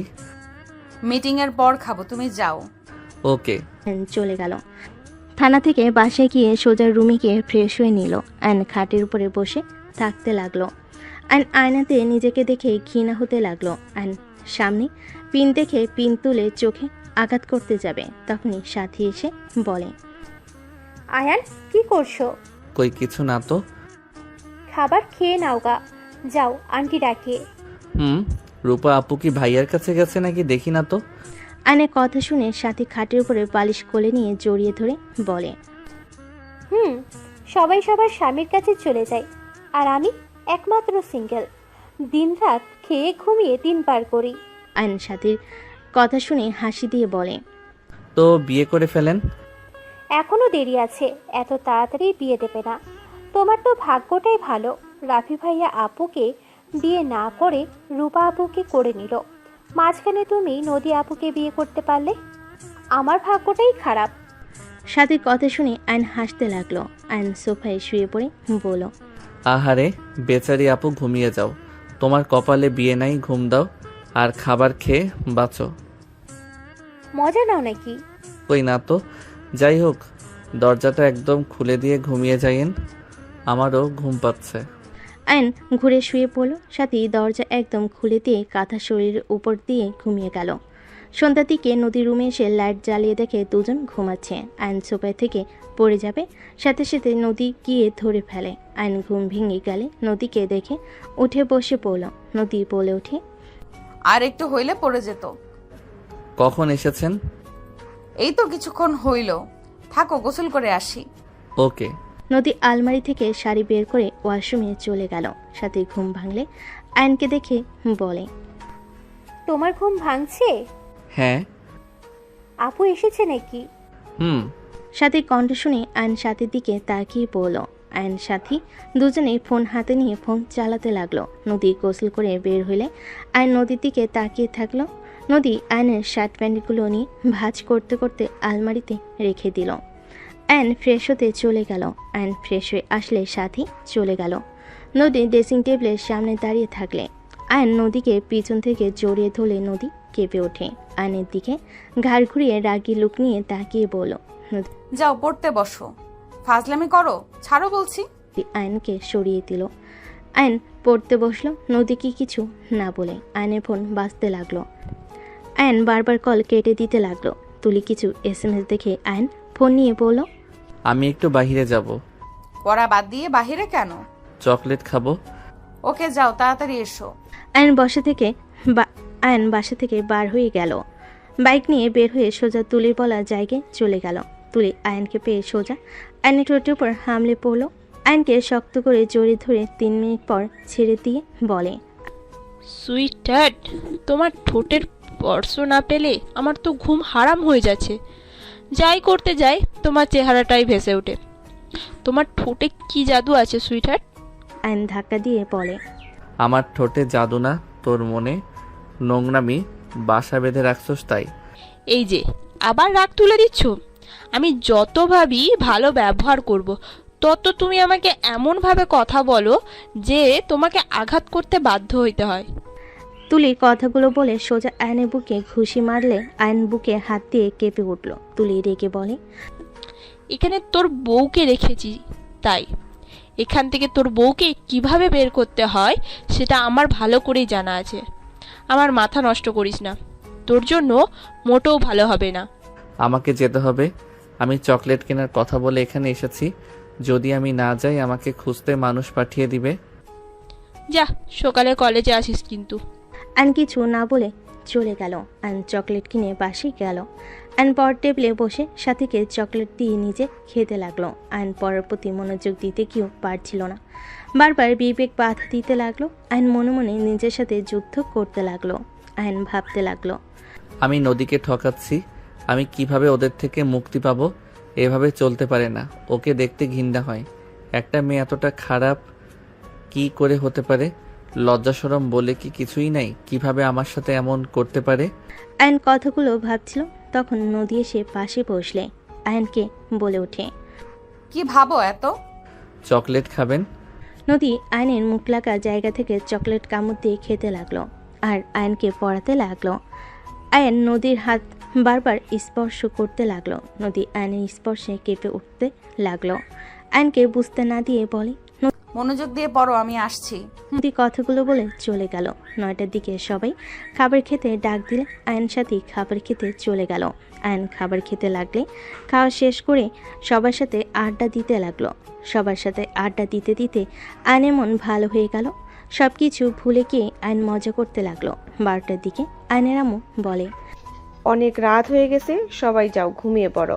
সাথী, আয়ান চলো, অনেক রাত হয়ে গেছে, সকালে উঠতে হবে তো, আর আমার ডিউটি আছে, তাড়াতাড়ি চলো দুইজন। তুমিও যাও, আসছি। আয়ন সাথী নদীর পিছন পিছন যেতে লাগলো। নদীর সাথীকে দেখে খাটের বাম দিকে দেখিয়ে দিয়ে বলল, সাথী তুই ওই সাইডে শুয়ে পড়। আমি কি সোফায় ঘুমাবো? না, আমার সাথে ঘুমাবে। কিভাবে? ওয়েট। সাথী শুয়ে পড়লে নদী শুয়ে পড়ল, আর তারপর আয়নকে ইশারা করলে আয়ন শুয়ে পড়ল। সাথী নদীর উপরে হাত পা তুলে দিয়ে জড়িয়ে ধরল। আয়ন সাথীর দিকে ভুরকুচকে তাকিয়ে বলে, এটা তো আমার বউ, তুমি কেন এভাবে ঘুমাও? তোমার বউ হওয়ার আগে থেকে আমার বোন হয়ে আছে, আর আমি আপুকে জড়িয়ে না ধরে ঘুমাতে পারি না। আমি ধরলে ছ্যাদ করে ওঠে। এ আয়ান চুপ করো, এইদিকে ঘুরে শুয়ে পড়ো। আর সাথী চুপ করে ঘুমাতো, আমাকে ঘুমাতে দে, সকালে আমার ডিউটি আছে। ওকে, আমি চুপ হয়ে গেলাম। আয়ন ঘুরে শুয়ে পড়ল। নদীর সাথীকে জড়িয়ে ধরে ঘুমিয়ে গেল। আয়নের ঘুম আসলো না। আয়ন আস্তে আস্তে নদীর সাথে চেপে শুয়ে পড়ল। নদীর কোমরে আলতো করে হাত জড়িয়ে নিয়ে ঘুমিয়ে পড়ল। মাস 4 পর আয়নের লাস্ট পরীক্ষা। আয়ন পরীক্ষা দিয়ে বের হতেই দেখে নদী গাড়ি নিয়ে দাঁড়িয়ে আছে। আয়ন নদীর কাছে গিয়ে বলে, কখন এসেছেন? অনেকক্ষণ হয়েছে, চলো, আব্বু আম্মু সবাই এসেছে, লাঞ্চ করার জন্য রেস্তোরাঁয় যেতে হবে। আপনি তো আজকে ছুটি পেয়েছেন 2 মাস, তাই না? এই 1 মাস তোমাকে সময় দিব, ফ্যামিলিকে সময় দিব। সত্যি? সত্যি। এখন গাড়িতে উঠে বসো। আয়ন নদীর সাথে গাড়িতে উঠে বসলো। নদী আয়নের হাতে হাত রাখলে আয়ন অবাক হয়ে গেল। নদী মিষ্টি করে হেসে ড্রাইভিং করতে লাগলো আর বলতে লাগলো, এইভাবে তাকিয়ে আছো কেন? আপনি কি রেজাল্টের আগে ভালো স্ত্রী হয়ে যাবেন? হ্যাঁ, বাট রেজাল্ট খারাপ হইলে তোমার খবর আছে। একটু জড়িয়ে ধরি। ড্রাইভিং করছি তো, অ্যাক্সিডেন্ট হতে পারে। বাসায় গেলে ধরতে দিবেন তো? হ্যাঁ, দিব। আয়ন খুশি হয়ে নদীর সাথে কথা বলতে বলতে যেতে লাগলো। রেস্তোরাঁর সামনে গিয়ে গাড়ি থামিয়ে দুজন রেস্তোরাঁর ভিতরে চলে গেল। আয়ন সবার সাথে বসে আড্ডা দিতে লাগলো আর খাবার খেতে লাগলো। হঠাৎ করে হুট করে তুলে এসে আয়নের কলার ধরে টেনে ঠাস ঠাস করে থাপ্পড় মেরে বলে, তোকে বারবার বললাম আমি তোর বাচ্চার মা হতে যাচ্ছি, তোর আমার কথার কোনো মূল্য নাই নাকি? তোর সাথে কি আমি মজা করছি নাকি? আমি যে তোকে হসপিটালে যেতে বলেছিলাম, কেন গেলি না? তুলির কথা শুনে সবাই চমকে গেল। সবাই দাঁড়িয়ে গেল। আয়ন ধাক্কা দিয়ে সরিয়ে দিয়ে বলে, তুলি, মিথ্যা বলবে না। কি? আমি মিথ্যে বলছি? তাহলে এই সব রিপোর্ট কিসের? তুলি আয়নের মুখে কাগজ ছুঁড়ে মারল। তুলি কাগজটা হাতে নিয়ে চোখ উপরে উঠে গেল। নদী বলে ওঠে, এখানে সিন ক্রিয়েট করো না, এটা পাবলিক প্লেস, সবাই তাকিয়ে আছে কিন্তু। তুলি, তুমি এসব কি বলছো? তোমার কি মাথা খারাপ হয়ে গেছে? হ্যাঁ, আমার মাথা খারাপ হয়ে গেছে। মাথা কেন খারাপ হবে না? এতদিন মজা নিতে পারলো, আর সন্তানের কথা শুনে আমাকে ইগনোর করা শুরু করে দিলে।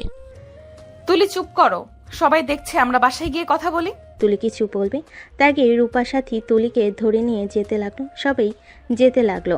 নদী বিল দিয়ে গাড়িতে উঠে পড়ল। আর নদীকে কিছু বলবে।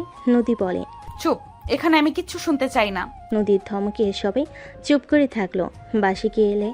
বাসে গেলে আর নদীকে বলার চেষ্টা করলে নদী কিছু না শুনে বসার ঘরে চলে গেল। তুলিকে ছেড়ে দিয়ে বলল, এখন বলো কি হয়েছে। আপনি আমাকে এখানে কেন তুলে নিয়ে আসলেন? আয়ান, তুমি কি তোমার ফ্যামিলিকে দিয়ে আমাদের আবারও অপমান করতে চাচ্ছ নাকি? চুপ কর, খারাপ মেয়ে তুই। এখানে কেন এসেছিস আমি ভালো করে জানি। দেখ তুলি, তুই যা শুরু করছিস লিমিটের বাইরে চলে এসেছিস। আমি সবাইকে সবকিছু বলে দিব। ওই চুপ, এক এক করে কথা বলো। তুলি, তুমি বলো, আয়ানের এই বাচ্চা কিভাবে হয়? আপনি তো আইনের লোক, আপনি ব্যাপারটা বুঝবেন। আয়ান আমাকে ব্ল্যাকমেল করে আমার সাথে শারীরিক সম্পর্ক করত। আমি ওকে বাধা দিতে গেলে ও আমাকে ভালোবাসার দোহাই দেখিয়ে আমার সাথে শারীরিক সম্পর্ক করে গেছে। 3 দিন আগে জানতে পারি আমি মা হতে যাচ্ছি। আয়ান আমাকে 3 দিন ধরে ইগনোর করছে। আমি কতবার বলছি তোমার আব্বু আম্মুকে বোঝাও, আমাকে বিয়ে করে নাও।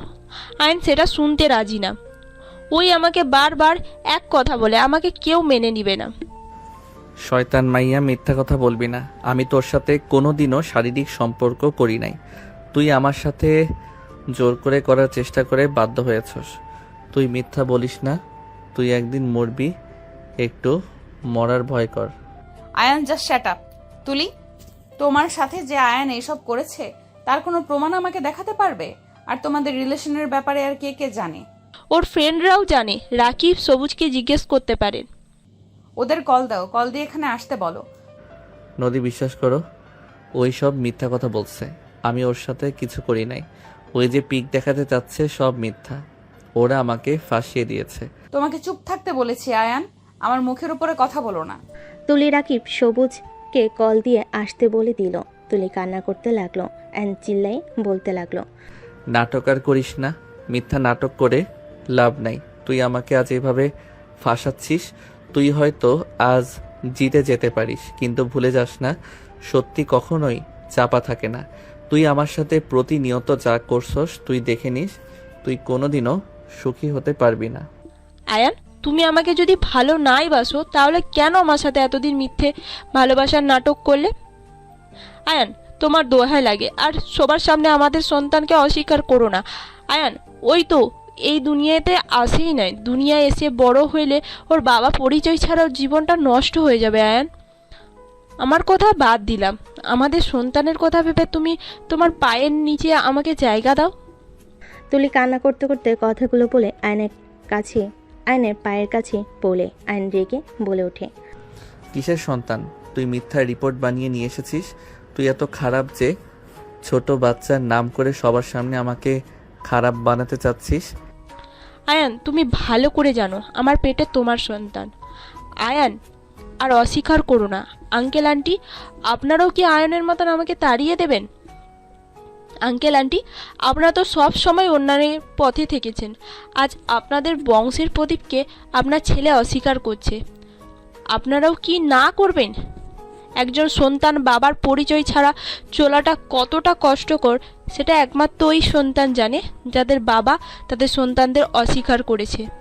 তুলির কথা শুনে আয়নের আব্বু নিজের রাগ কন্ট্রোল করতে না পেরে আয়নের কাছে এসে আয়নকে মারতে মারতে তোকে বিয়ে করিয়ে দেওয়ার পর তুই অন্য নারীর সাথে এইসব করতে লজ্জা করে না? তুই কোন হিসাবে তুলির সাথে এইসব করলি? তোর জন্য ওদের ফ্যামিলিকে ওই শহর থেকে বের করে দেওয়া হয়েছিল, আবার তার সাথে তুই এই জঘন্য কাজ কিভাবে করলি? আবার সন্তানকে অস্বীকার করস? আয়ন কান্না করতে করতে বলে, আব্বু, বিশ্বাস করেন ওই মিথ্যা কথা বলছে। ওর পেটে আমার কোনো সন্তান নাই। ওই যে রাকিব সবুজ চলে এসেছে। রাকিব, সবুজ, তোমরা প্রমাণ দেখাও। তোমাদের বন্ধু আমাকে সোজা সবার সামনে অস্বীকার করলো। তুলি কথাগুলো বলে কান্না করতে লাগলো। রাকিব বলে ওঠে, আয়ান, তুই কিভাবে পারিস বাচ্চাটাকে অস্বীকার করতে? পুত্তা, চুপ কর। তুই বড় শয়তান। তুই আমাকে প্ল্যান করে ফাঁসিয়েছিস। আয়ান, আমি তোর বেস্ট ফ্রেন্ড, তুই আমাকে এসব বলতে পারলি না? আর চুপ থাকা যাবে না, সত্যিটা সবাইকে দেখানো উচিত। রাকিব ফোন বের করে সব ছবিগুলো দেখাতে লাগলো। সবার মাথায় যেন আকাশ ভেঙে পড়লো। নদীরা বুড়ে গিয়ে আয়নের কলার চেপে ধরে বলে, আমার মেয়েকে বিয়ে করে তুই অন্য মেয়ের সাথে এই সব করতে লজ্জা লাগলো না? তোকে তো ছোট ভালো ছেলে ভেবেছিলাম, তুই এতটা নোংরা ভাবতেও পারছি না। তুই 3টা জীবন নষ্ট করলি। সি আয়ান, তুই এমন কাজ করতে পারোস? আমার বিশ্বাসই হচ্ছে না। আয়ন কাউকে কিছু না বলে সোজা কান্না করতে করতে নদীর সামনে গিয়ে বলতে লাগলো, নদী, আমার কথাটা তুমি বিশ্বাস করো, আমি এইসব কিছু করি নাই। আয়নের কথা শুনে নদীর মুখে হাসি রেখা টেনে বলে, সব দোষ আমার আয়ান, সব দোষ আমার। আমি তোমাকে সময় দেই নাই, আমার দোষ।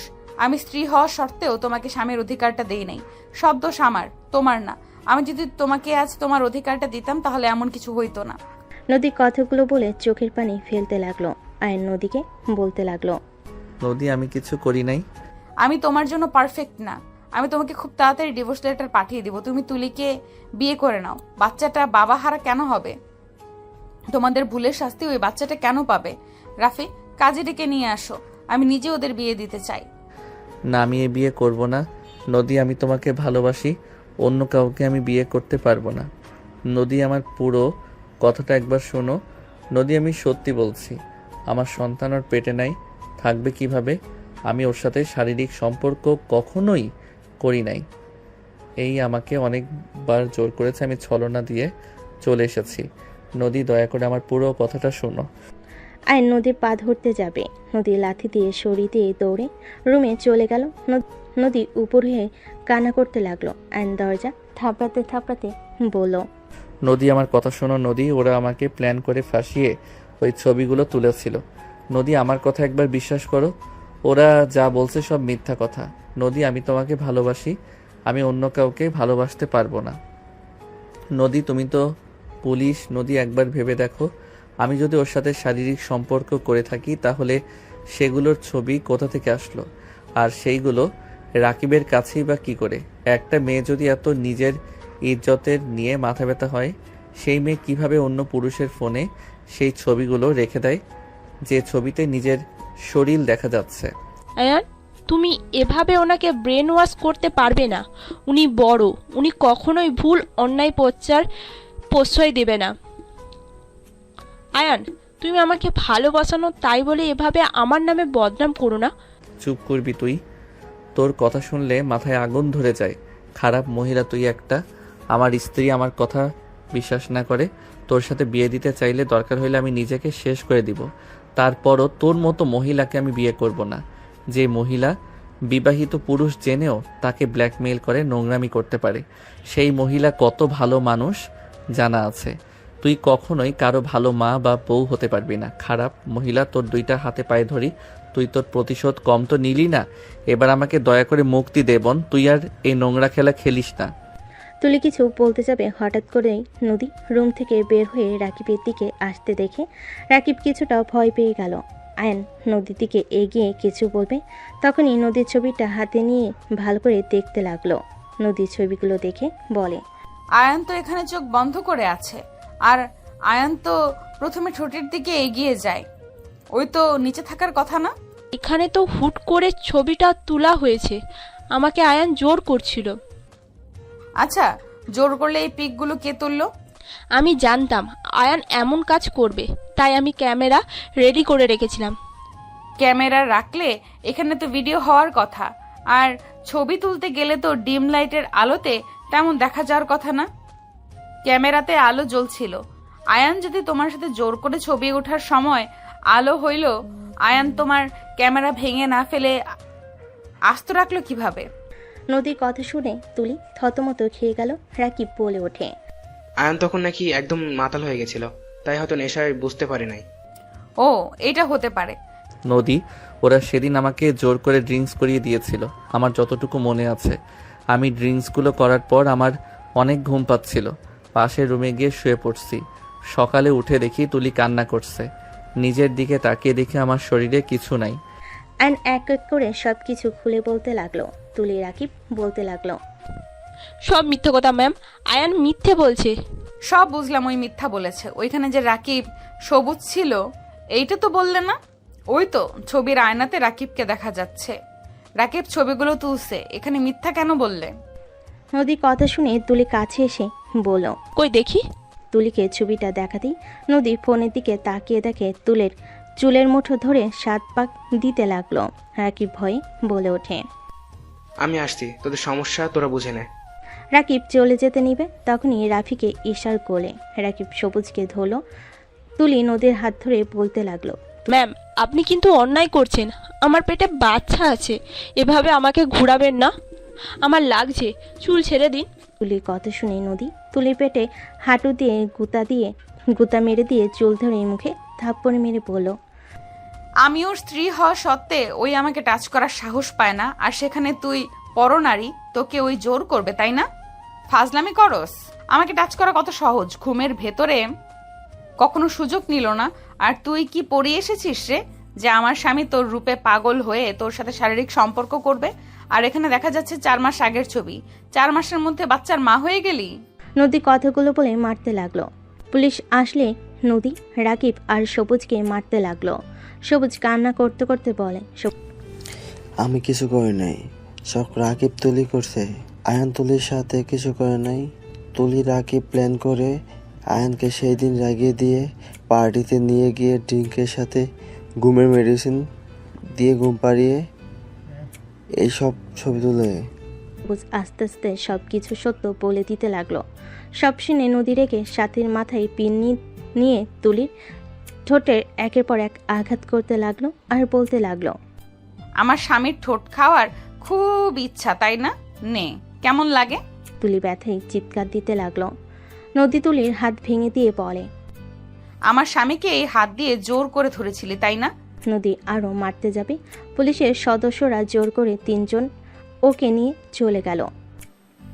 আপু, তুই তো প্রথমে আয়ানকে ভুল বুঝলি, লাস্টে কি মনে করে ওকে বিশ্বাস করলি?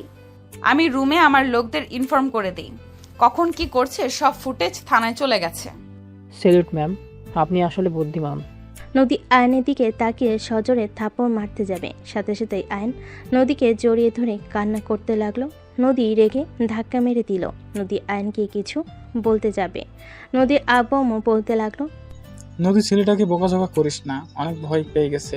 আর ওই মেয়েটা আসলে তো ফালতু, এমনভাবে সাজিয়ে গুছিয়ে এসেছে যে ওর কথা বিশ্বাস করতে সবাই বাধ্য হবে। আই এম সরি, আমি তোমাকে না বুঝে অনেক কিছু বলে ফেলেছি। না আঙ্কেল, আমি আপনার উপরে রাগ করি নাই, এইটা যে কেউ বিশ্বাস করবে। নদী, আই এম সরি, প্লিজ আমাকে ক্ষমা করে দাও। চুপ, একদম চুপ। 4 মাস ওই তোকে ব্ল্যাকমেল করে গেছে, তুই আমাকে কিছু বলস নাই কেন? তোর কি মনে হয় আমি তোর কথা বিশ্বাস করতাম না? তুই আমার সাথে 1.5 বছর ধরে আসিস, আমি কি জানি না আমার হাজবেন্ড কেমন? তুই নিজেকে কি মনে করস? হ্যাঁ, আমি যদি ওর কথা বিশ্বাস করে তোকে ডিভোর্স দিতাম ভালো হইতো, তাই না? আমি অনেক ভয় পেয়ে গেছিলাম। আপনি তো অনেক রাগী, আপনি আমার কথা বিশ্বাস করতেন না। ওরা এমনভাবে প্ল্যান করে, আমি নিজেই তো ধোঁকা খেয়েছি। ওরা আপনাকে এমনভাবে বোঝাতো আপনি বিশ্বাস করতে বাধ্য হইতেন। আমি আপনাকে হারানোর ভয় পেতাম, তাই আমি ওদের কথা শুনতে বাধ্য হয়েছি। যদি বুঝতাম আপনি আমাকে ভুল বুঝবেন না, তাহলে এতদিনে ওদের মেরে মাটিতে পিষে দিতাম। আয়নের কথা শুনে সবাই ভুরু কুঁচকে তাকালে। নদী বলে ওঠে, কি মাটিতে পিষে ফেলতে? হ, বাপ্পা, আয়ান স্যার কথাগুলো বলছেন নাকি? গুছিয়ে কথা বলতে পারেন না, সে আবার অন্য কাউকে পিষে ফেলবে। ওই বুদ্ধি সত্যি, কথা বলতেও এলোমেলো ভাবে কথা কেন বলে? গুছিয়ে কথা না বললে প্রতিনিয়ত তুমি তো সবার সামনে অপরাধী হবে। আগে গুছিয়ে কথা বলতে শেখো। আপু অপমান করবে না? ওকে, অনুমতি নিয়ে করি। দুলাভাই, আপনাকে কি একটু অপমান করা যাবে? যদি অনুমতি দিতেন। সাথীর কথা শুনে সবাই ফিক করে হেসে দিল। আয়নও হেসে দিয়ে বলে, আপু। আবার আপু বলল কেন? আমি তো অনুমতি চাচ্ছি। টাকলুর বউ, চুপ করবা? টাকলুর বউ মানে? কানের নিচে কয়েকটা দিয়ে দিব। আমার হাজবেন্ড হিরোর মতো হবে, বুঝতে পারছো? নট টাকলু। আঙ্কেল, আপুর বর যেন টাকলু বেটে, চোখ টেরা, এক পা খাটো, এমন দেখে বিয়ে দিন অনেক সুন্দর মানাবে। আয়নের কথা শুনে সবাই হেসে দিল। সাথী রেগে আয়নকে মারতে যাবে, আয়ন দৌড়ে গিয়ে রুমের দরজা লাগিয়ে দিল। আয়নের আম্মু বলে ওঠে, ধন্যবাদ বৌমা, আমার ছেলেকে এভাবে বাঁচিয়ে নেওয়ার জন্য। আমরা মা বাবা হয়ে ওকে অবিশ্বাস করলাম। আমার ছেলে পাশে সব সময় থেকো। ওই ছোট ঠিক মতো গুছিয়ে কথা বলতে পারে না। ওর বয়সে ওরা কত সুন্দর নাটক করে গেল। আন্টি, আমি জানি আয়ান কেমন, আর ওই আমার হাজবেন্ড। ওর বিপদে আমি না থাকলে কে থাকবে? এখানে আপনার ছেলের উপরে রাগ হয়েছিল, ওই রাকিব একবার ওকে মেরেছিল, সেখান থেকে ওকে দূরে থাকতে বলছি রাকিবের থেকে, কিন্তু ওই আমার কথা শুনে নাই। সেই রাকিবের সাথেই মিশছে, আর আমাকে না জানিয়ে পার্টিতে যাওয়া। আমি ওকে বের করব। এখন শুরু হয়ে গেছে আমার থেকে সবকিছু লুকানোর। ভবিষ্যতে যে কি করবে আল্লাহ ভালো জানে। এখন একটাই উপায়, নিজের আঁচলে বেঁধে ফেলো। এছাড়া ভালো কোনো উপায় নেই। তোকে বিয়ে দেওয়া উচিত। আব্বু আম্মু ওকে বিয়ে দিয়ে দাও।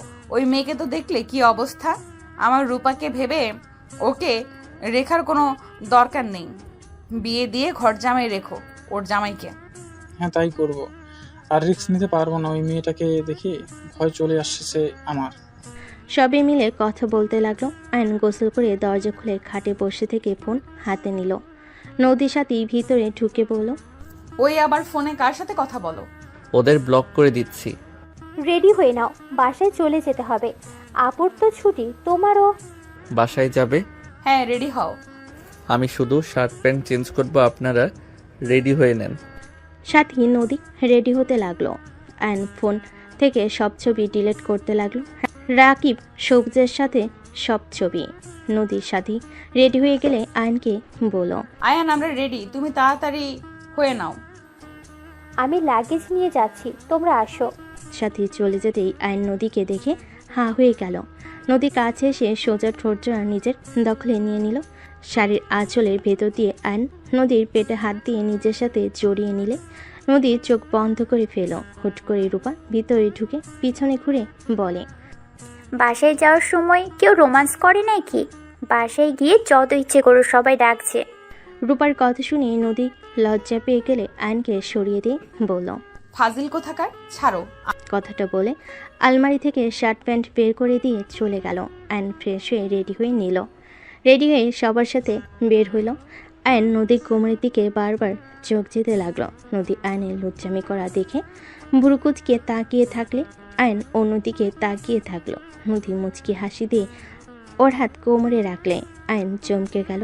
নদীর দিকে তাকাতে নদী দুস্তামি হাসি দিলে আয়নও খুশি হয়ে নদী কোমরে হাত বুলাতে লাগলো আর সবার সাথে কথা বলতে লাগলো। বাসায় যেতে যেতে রাত হয়ে গেল। সবাই বাসার ভিতরে নেমে যার যার মতো রুমে চলে গেল। আয়ন রুমে ঢুকতেই আয়ন সোজা দরজা বন্ধ করে দিল। নদী পিছনে ঘুরে তাকাতেই আয়ন বলে ওঠে, জান একটু আদর করব। আদর করবে? আসো তো আদর করে দেই। আয়ন খুশি হয়ে কাছে গেলে নদী আয়নের গালে হাত বুলিয়ে দিতে দিতে বলে, আদর আদর ছোট বাবুটা আদর। নদী কথাগুলো বলে হাসতে লাগলো। আয়ন নদীকে কোলে তুলে নিয়ে ঠাস করে খাটে ফেলে দিয়ে বলল, আমি ছোট ছেলে, এই ছোট ছেলে তোমাকে যদি মা না বানিয়ে দিচ্ছে তাহলে আমার নাম আয়ান না। এই কি করবে? আয়ন শার্টের বোতাম খুলতে খুলতে নদীর উপর ঝাঁপিয়ে পড়ল। নদী সরিয়ে দেওয়ার চেষ্টা করলে আর নদীর পেটের উপর থেকে শাড়ি ছড়িয়ে দিয়ে ঠোঁটে ভালোবাসার স্পর্শ দিলে নদী কেঁপে উঠল। নদী আয়নের মাথার চুল খামচি দিয়ে ধরে পেটের সাথে চেপে ধরলে আয়ন কিস করতে লাগলো। আয়নের প্রতিটা কিস নদীকে মাতাল করে দিতে লাগলো। আয়ন আস্তে আস্তে উপরের দিকে যেতে লাগলো। আয়ন বুকে আলতো করে কিস করলে নদী চোখ বন্ধ করে ফেল। আস্তে আস্তে নদী নিজের কন্ট্রোল হারিয়ে আয়নের উপর ঝাঁপিয়ে পড়ল। দুজন একে অপরকে আদর করতে ব্যস্ত হয়ে গেল। অনেকক্ষণ একে অপরকে আদর করতে করতে ক্লান্ত হয়ে গেল। আয়ন নদীর বুকের উপর মাথা দিয়ে শুয়ে থাকতে লাগলো। নদী আয়নের মাথায় হাত বুলিয়ে দিতে লাগলো। আয়ন বলতে লাগলো, জান আদর করতে কত মজা, তুমি আমাকে দূরে সরিয়ে কেন দিতে? আমার জামাই তো একটু ফাজিল, তাকে ভালোবাসা দিলে দিন রাত ওটাই চাইবে, পড়াশোনার প্রতি আর মনোযোগ থাকবে না। একটু না হয় বেশি আদর করতাম, তাই বলে একেবারে দূরে সরিয়ে রাখবে? একবার যখন অনুমতি দিয়েছো এখন বুঝবে মজা তোমাকে কি করি। আর আয়নের কথা শুনে নদী ভুর কুচকে তাকালে আয়ন সাথে সাথেই ঠোঁটে একের পর এক কিস করতে লাগলো। নদী হেসে দিয়ে বলল, ফাজিল ঘুমাও, অনেক রাত হয়ে গেছে। একবার আদর করি। এখন না, ঘুমাও বলছি, না হলে কিন্তু মার দিব। ওকে। আয়ন নদীর বুকে মাথা দিয়ে ঘুমিয়ে গেল। দুজন ঘুমিয়ে গেলে সকাল 10টা বেজে গেলে দুজন রুম থেকে বের না হয় সাথী বলে ওঠে, আন্টি এখনো দুজন উঠে নাই। না আচ্ছা ঘুমাও বৌমা, সারাদিন ডিউটি করছো, ছুটি পেয়েছে এ তো শান্তিতে ঘুমাও। ওয়েট, ঘুমাতে দিচ্ছি দুজনকে। বউ হয়ে শ্বশুর বাড়িতে এতক্ষণ ঘুমাই, লজ্জা করে না? ওই শালিকা, আপনার কি সমস্যা শুনি? আপনার মেজবোন যে নাক ডেকে ঘুমাচ্ছে ওটাকে তুলে নিয়ে আসেন যান। না, ওইটার কাছে গেলে লাত্তি খাবো, এইটার ব্যবস্থা করি। সাথী জোরে জোরে দরজা নক করতে লাগলো। দুজন চমকে উঠলো। আয়ন বিরক্ত হয়ে বলল, কে এভাবে দরজা টোকা দিচ্ছ? মেজাজ গরম করো না তো, ঘুমাতে দিবা। ওই জিজুর বাচ্চা, কত বাজে খেয়াল আছে? নদী ঘড়ির দিকে তাকাতেই চমকে গেল। আয়নকে ধাক্কা দিয়ে সরি সোজা ওয়াশরুমে চলে গেল। আয়ন বলে ওঠে, ও শালিকা তুমি যাও তো, বিরক্ত করো না। সিঙ্গেল মানুষ বোঝে না, কচু না হুদাই এসেছে ডাক দিতে। আয়নের কথা শুনে রাফি মিটিমিটি হাসতে লাগলো। সাথী রেখে রাফির চুল ধরে বলে, এক ভাই অপমান করে আর এক ভাই মজা নেওয়া বের করছি। আরে আরে আমি কি করলাম যে? আপনি সব নষ্টের মূল। আপনার কারণে ওই আয়নের বাচ্চা আমাকে এসব বলে। আপনি যদি ওকে ধমক দিতেন তাহলে এমন কিছুই হতো না। সাথে রাফির সাথে মারামারি করতে লাগলো। নদী রূপা বসের ঘরে এসে দুজনের অবস্থা দেখে হাসতে লাগলো। আয়ন গোসল করে বের হলে আয়ন বলে ওঠে, আমি রেফারি হব নাকি? কে জিতবে আজকে, শালিকা নাকি ভাইয়া? জোরে টান মারো, তাহলে সেন খেয়াল জমবে। আয়নের কথা শুনে দুজন রেগে একে অপরকে ছেড়ে দিয়ে বলে ওঠে, এতগুলো মায়ের খাইলাম আর তুই কি না মজা নিস? সাথী ধরো ওকে। দুজন আয়নকে ধরতে যাবে। আয়ন দৌড়ে নদীর পিছনে দাঁড়িয়ে বলে, আমি কি করছি? আমাকে কেন মারতে আসো? তুমি কি করছো? আগে মারি তারপর বলি। আয়নকে মারতে যাবে। আয়ন নদীকে সাথীর দিকে ধাক্কা দিলে আর রূপার হাত ধরে রাফির দিকে ছুড়ে দিয়ে আয়ন দৌড়ে দরজার কাছে গিয়ে মুখ ভেঙচি দিয়ে বলে, আয়ন মুখ ভেঙচি দিয়ে দৌড়ে পালিয়ে গেল। 5 বছর পর আয়ন দুইটার যমজ বাচ্চা নিয়ে বাইকে করে থানার দিকে যাচ্ছিল। হঠাৎ করে গাড়ির সামনে গাড়ি থামলে আয়ন সামনের দিকে রাগি লুক নিয়ে তাকাতে দেখে রাকিব তুলি। আয়ন কিছু বলার আগেই তুলি নেমে বলে ওঠে, মাশাল্লাহ, তোমার ছেলে মেয়ে। ঝামেলা করো না, সামনে থেকে যাও। আমি ঝামেলা করতে আসি নাই, বাবুদের কোলে নিতে পারবো? আয়নের ছেলে বলে ওঠে, আব্বু এটা কে? আর আঙ্কেল আপনি জানেন না এভাবে বাইক থামানো ঠিক না, আর একটু হলে অ্যাক্সিডেন্ট হয়ে যেত। মেয়ে বলে ওঠে, এভাবে আর চালাবেন না, আপনারও ক্ষতি হইতো, আমাদেরও ক্ষতি হইতো। দুজনে কথা শুনে তুলি রাকিব অবাক হয়ে যায়। মাশাল্লাহ মাশাল্লাহ, ছেলে মেয়ে দুটোই মায়ের মতন হয়েছে, বাপের মতন বলদ হয় নাই। আচ্ছা সোনারা, সরি, আর এমনভাবে থামাবো না। সরি। আয়ান, তোর ছেলে মেয়েদের বল না আমার কোলে আসতে। কি নাটক শুরু করলি তোরা? আমি মা হতে চলেছি, আমার বাবুর জন্য দয়া করিস। আমি জানি না বাবু হইতে গিয়ে মারা যাব নাকি বেঁচে থাকবো। একবার মনে হইল তোর কাছে ক্ষমা চাওয়া উচিত, তাই আর কি। সরি, আমরা তোর সাথে অনেক অন্যায় করেছি, আমরা সত্যি ভালো হয়ে গেছি। ফি আমানিল্লাহ, দোয়া করি। শুনে ভালো লাগলো। দুইজন সুখে থাক আর বাবু সুস্থ থাক। আমাকে ক্ষমা করে দিস। তোর ছেলে মেয়েগুলো মাশাল্লাহ তোর মতোই হয়েছে, দেখে আদর করতে ইচ্ছা করছে। রাকিব তুলি কোলে তুলে নিল, দুজনকে আদর করতে লাগলো। আয়নের ফোন বেজে উঠলে আয়ন বলে ওঠে, ভালো থাক। আব্বু আম্মু উঠে পড়ো, তোমার আম্মু অনেক রেগে যাচ্ছে কিন্তু। রাকিব তুলিকে বাই বলে তিনজনে চলে গেল বাইক নিয়ে। তুলি ওদের দিকে তাকিয়ে মনে মনে ভাবতে লাগলো, এই বাচ্চাগুলোর আম্মু আমার হওয়ার কথা ছিল, ভাগ্যক্রমে অন্য কেউ আয়নের বাচ্চার আম্মু হয়েছে। চোখের কোণায় পানি গড়িয়ে পড়তেই মুছে রাকিবের সাথে গাড়িতে উঠে চলে গেল। এদিকে আয়ন নদীর সামনে গিয়ে তিনজন কান ধরে বলল, সরি, আমাদের ক্ষমা করে দেন ম্যাম, আমরা আর দেরি করব না। তিনজন একসাথে কথাগুলো বলে নদী ফিক করে হেসে দিল। ছেলে মেয়েকে কোলে নিয়ে কপাল দুইটাতে চুমু দিয়ে বলে, বাপের মতো নাটক বাজ হচ্ছেন তাই না? আমাকে একটু কিস দিলে আমি কিছু মনে করব না। আয়নকে মারতে যাবে, আয়ন সাথে সাথে নদীর ঠোঁট নিজের কপালে ঠেকিয়ে কিস নিয়ে নিল। চারজন ফিক করে হেসে দিল।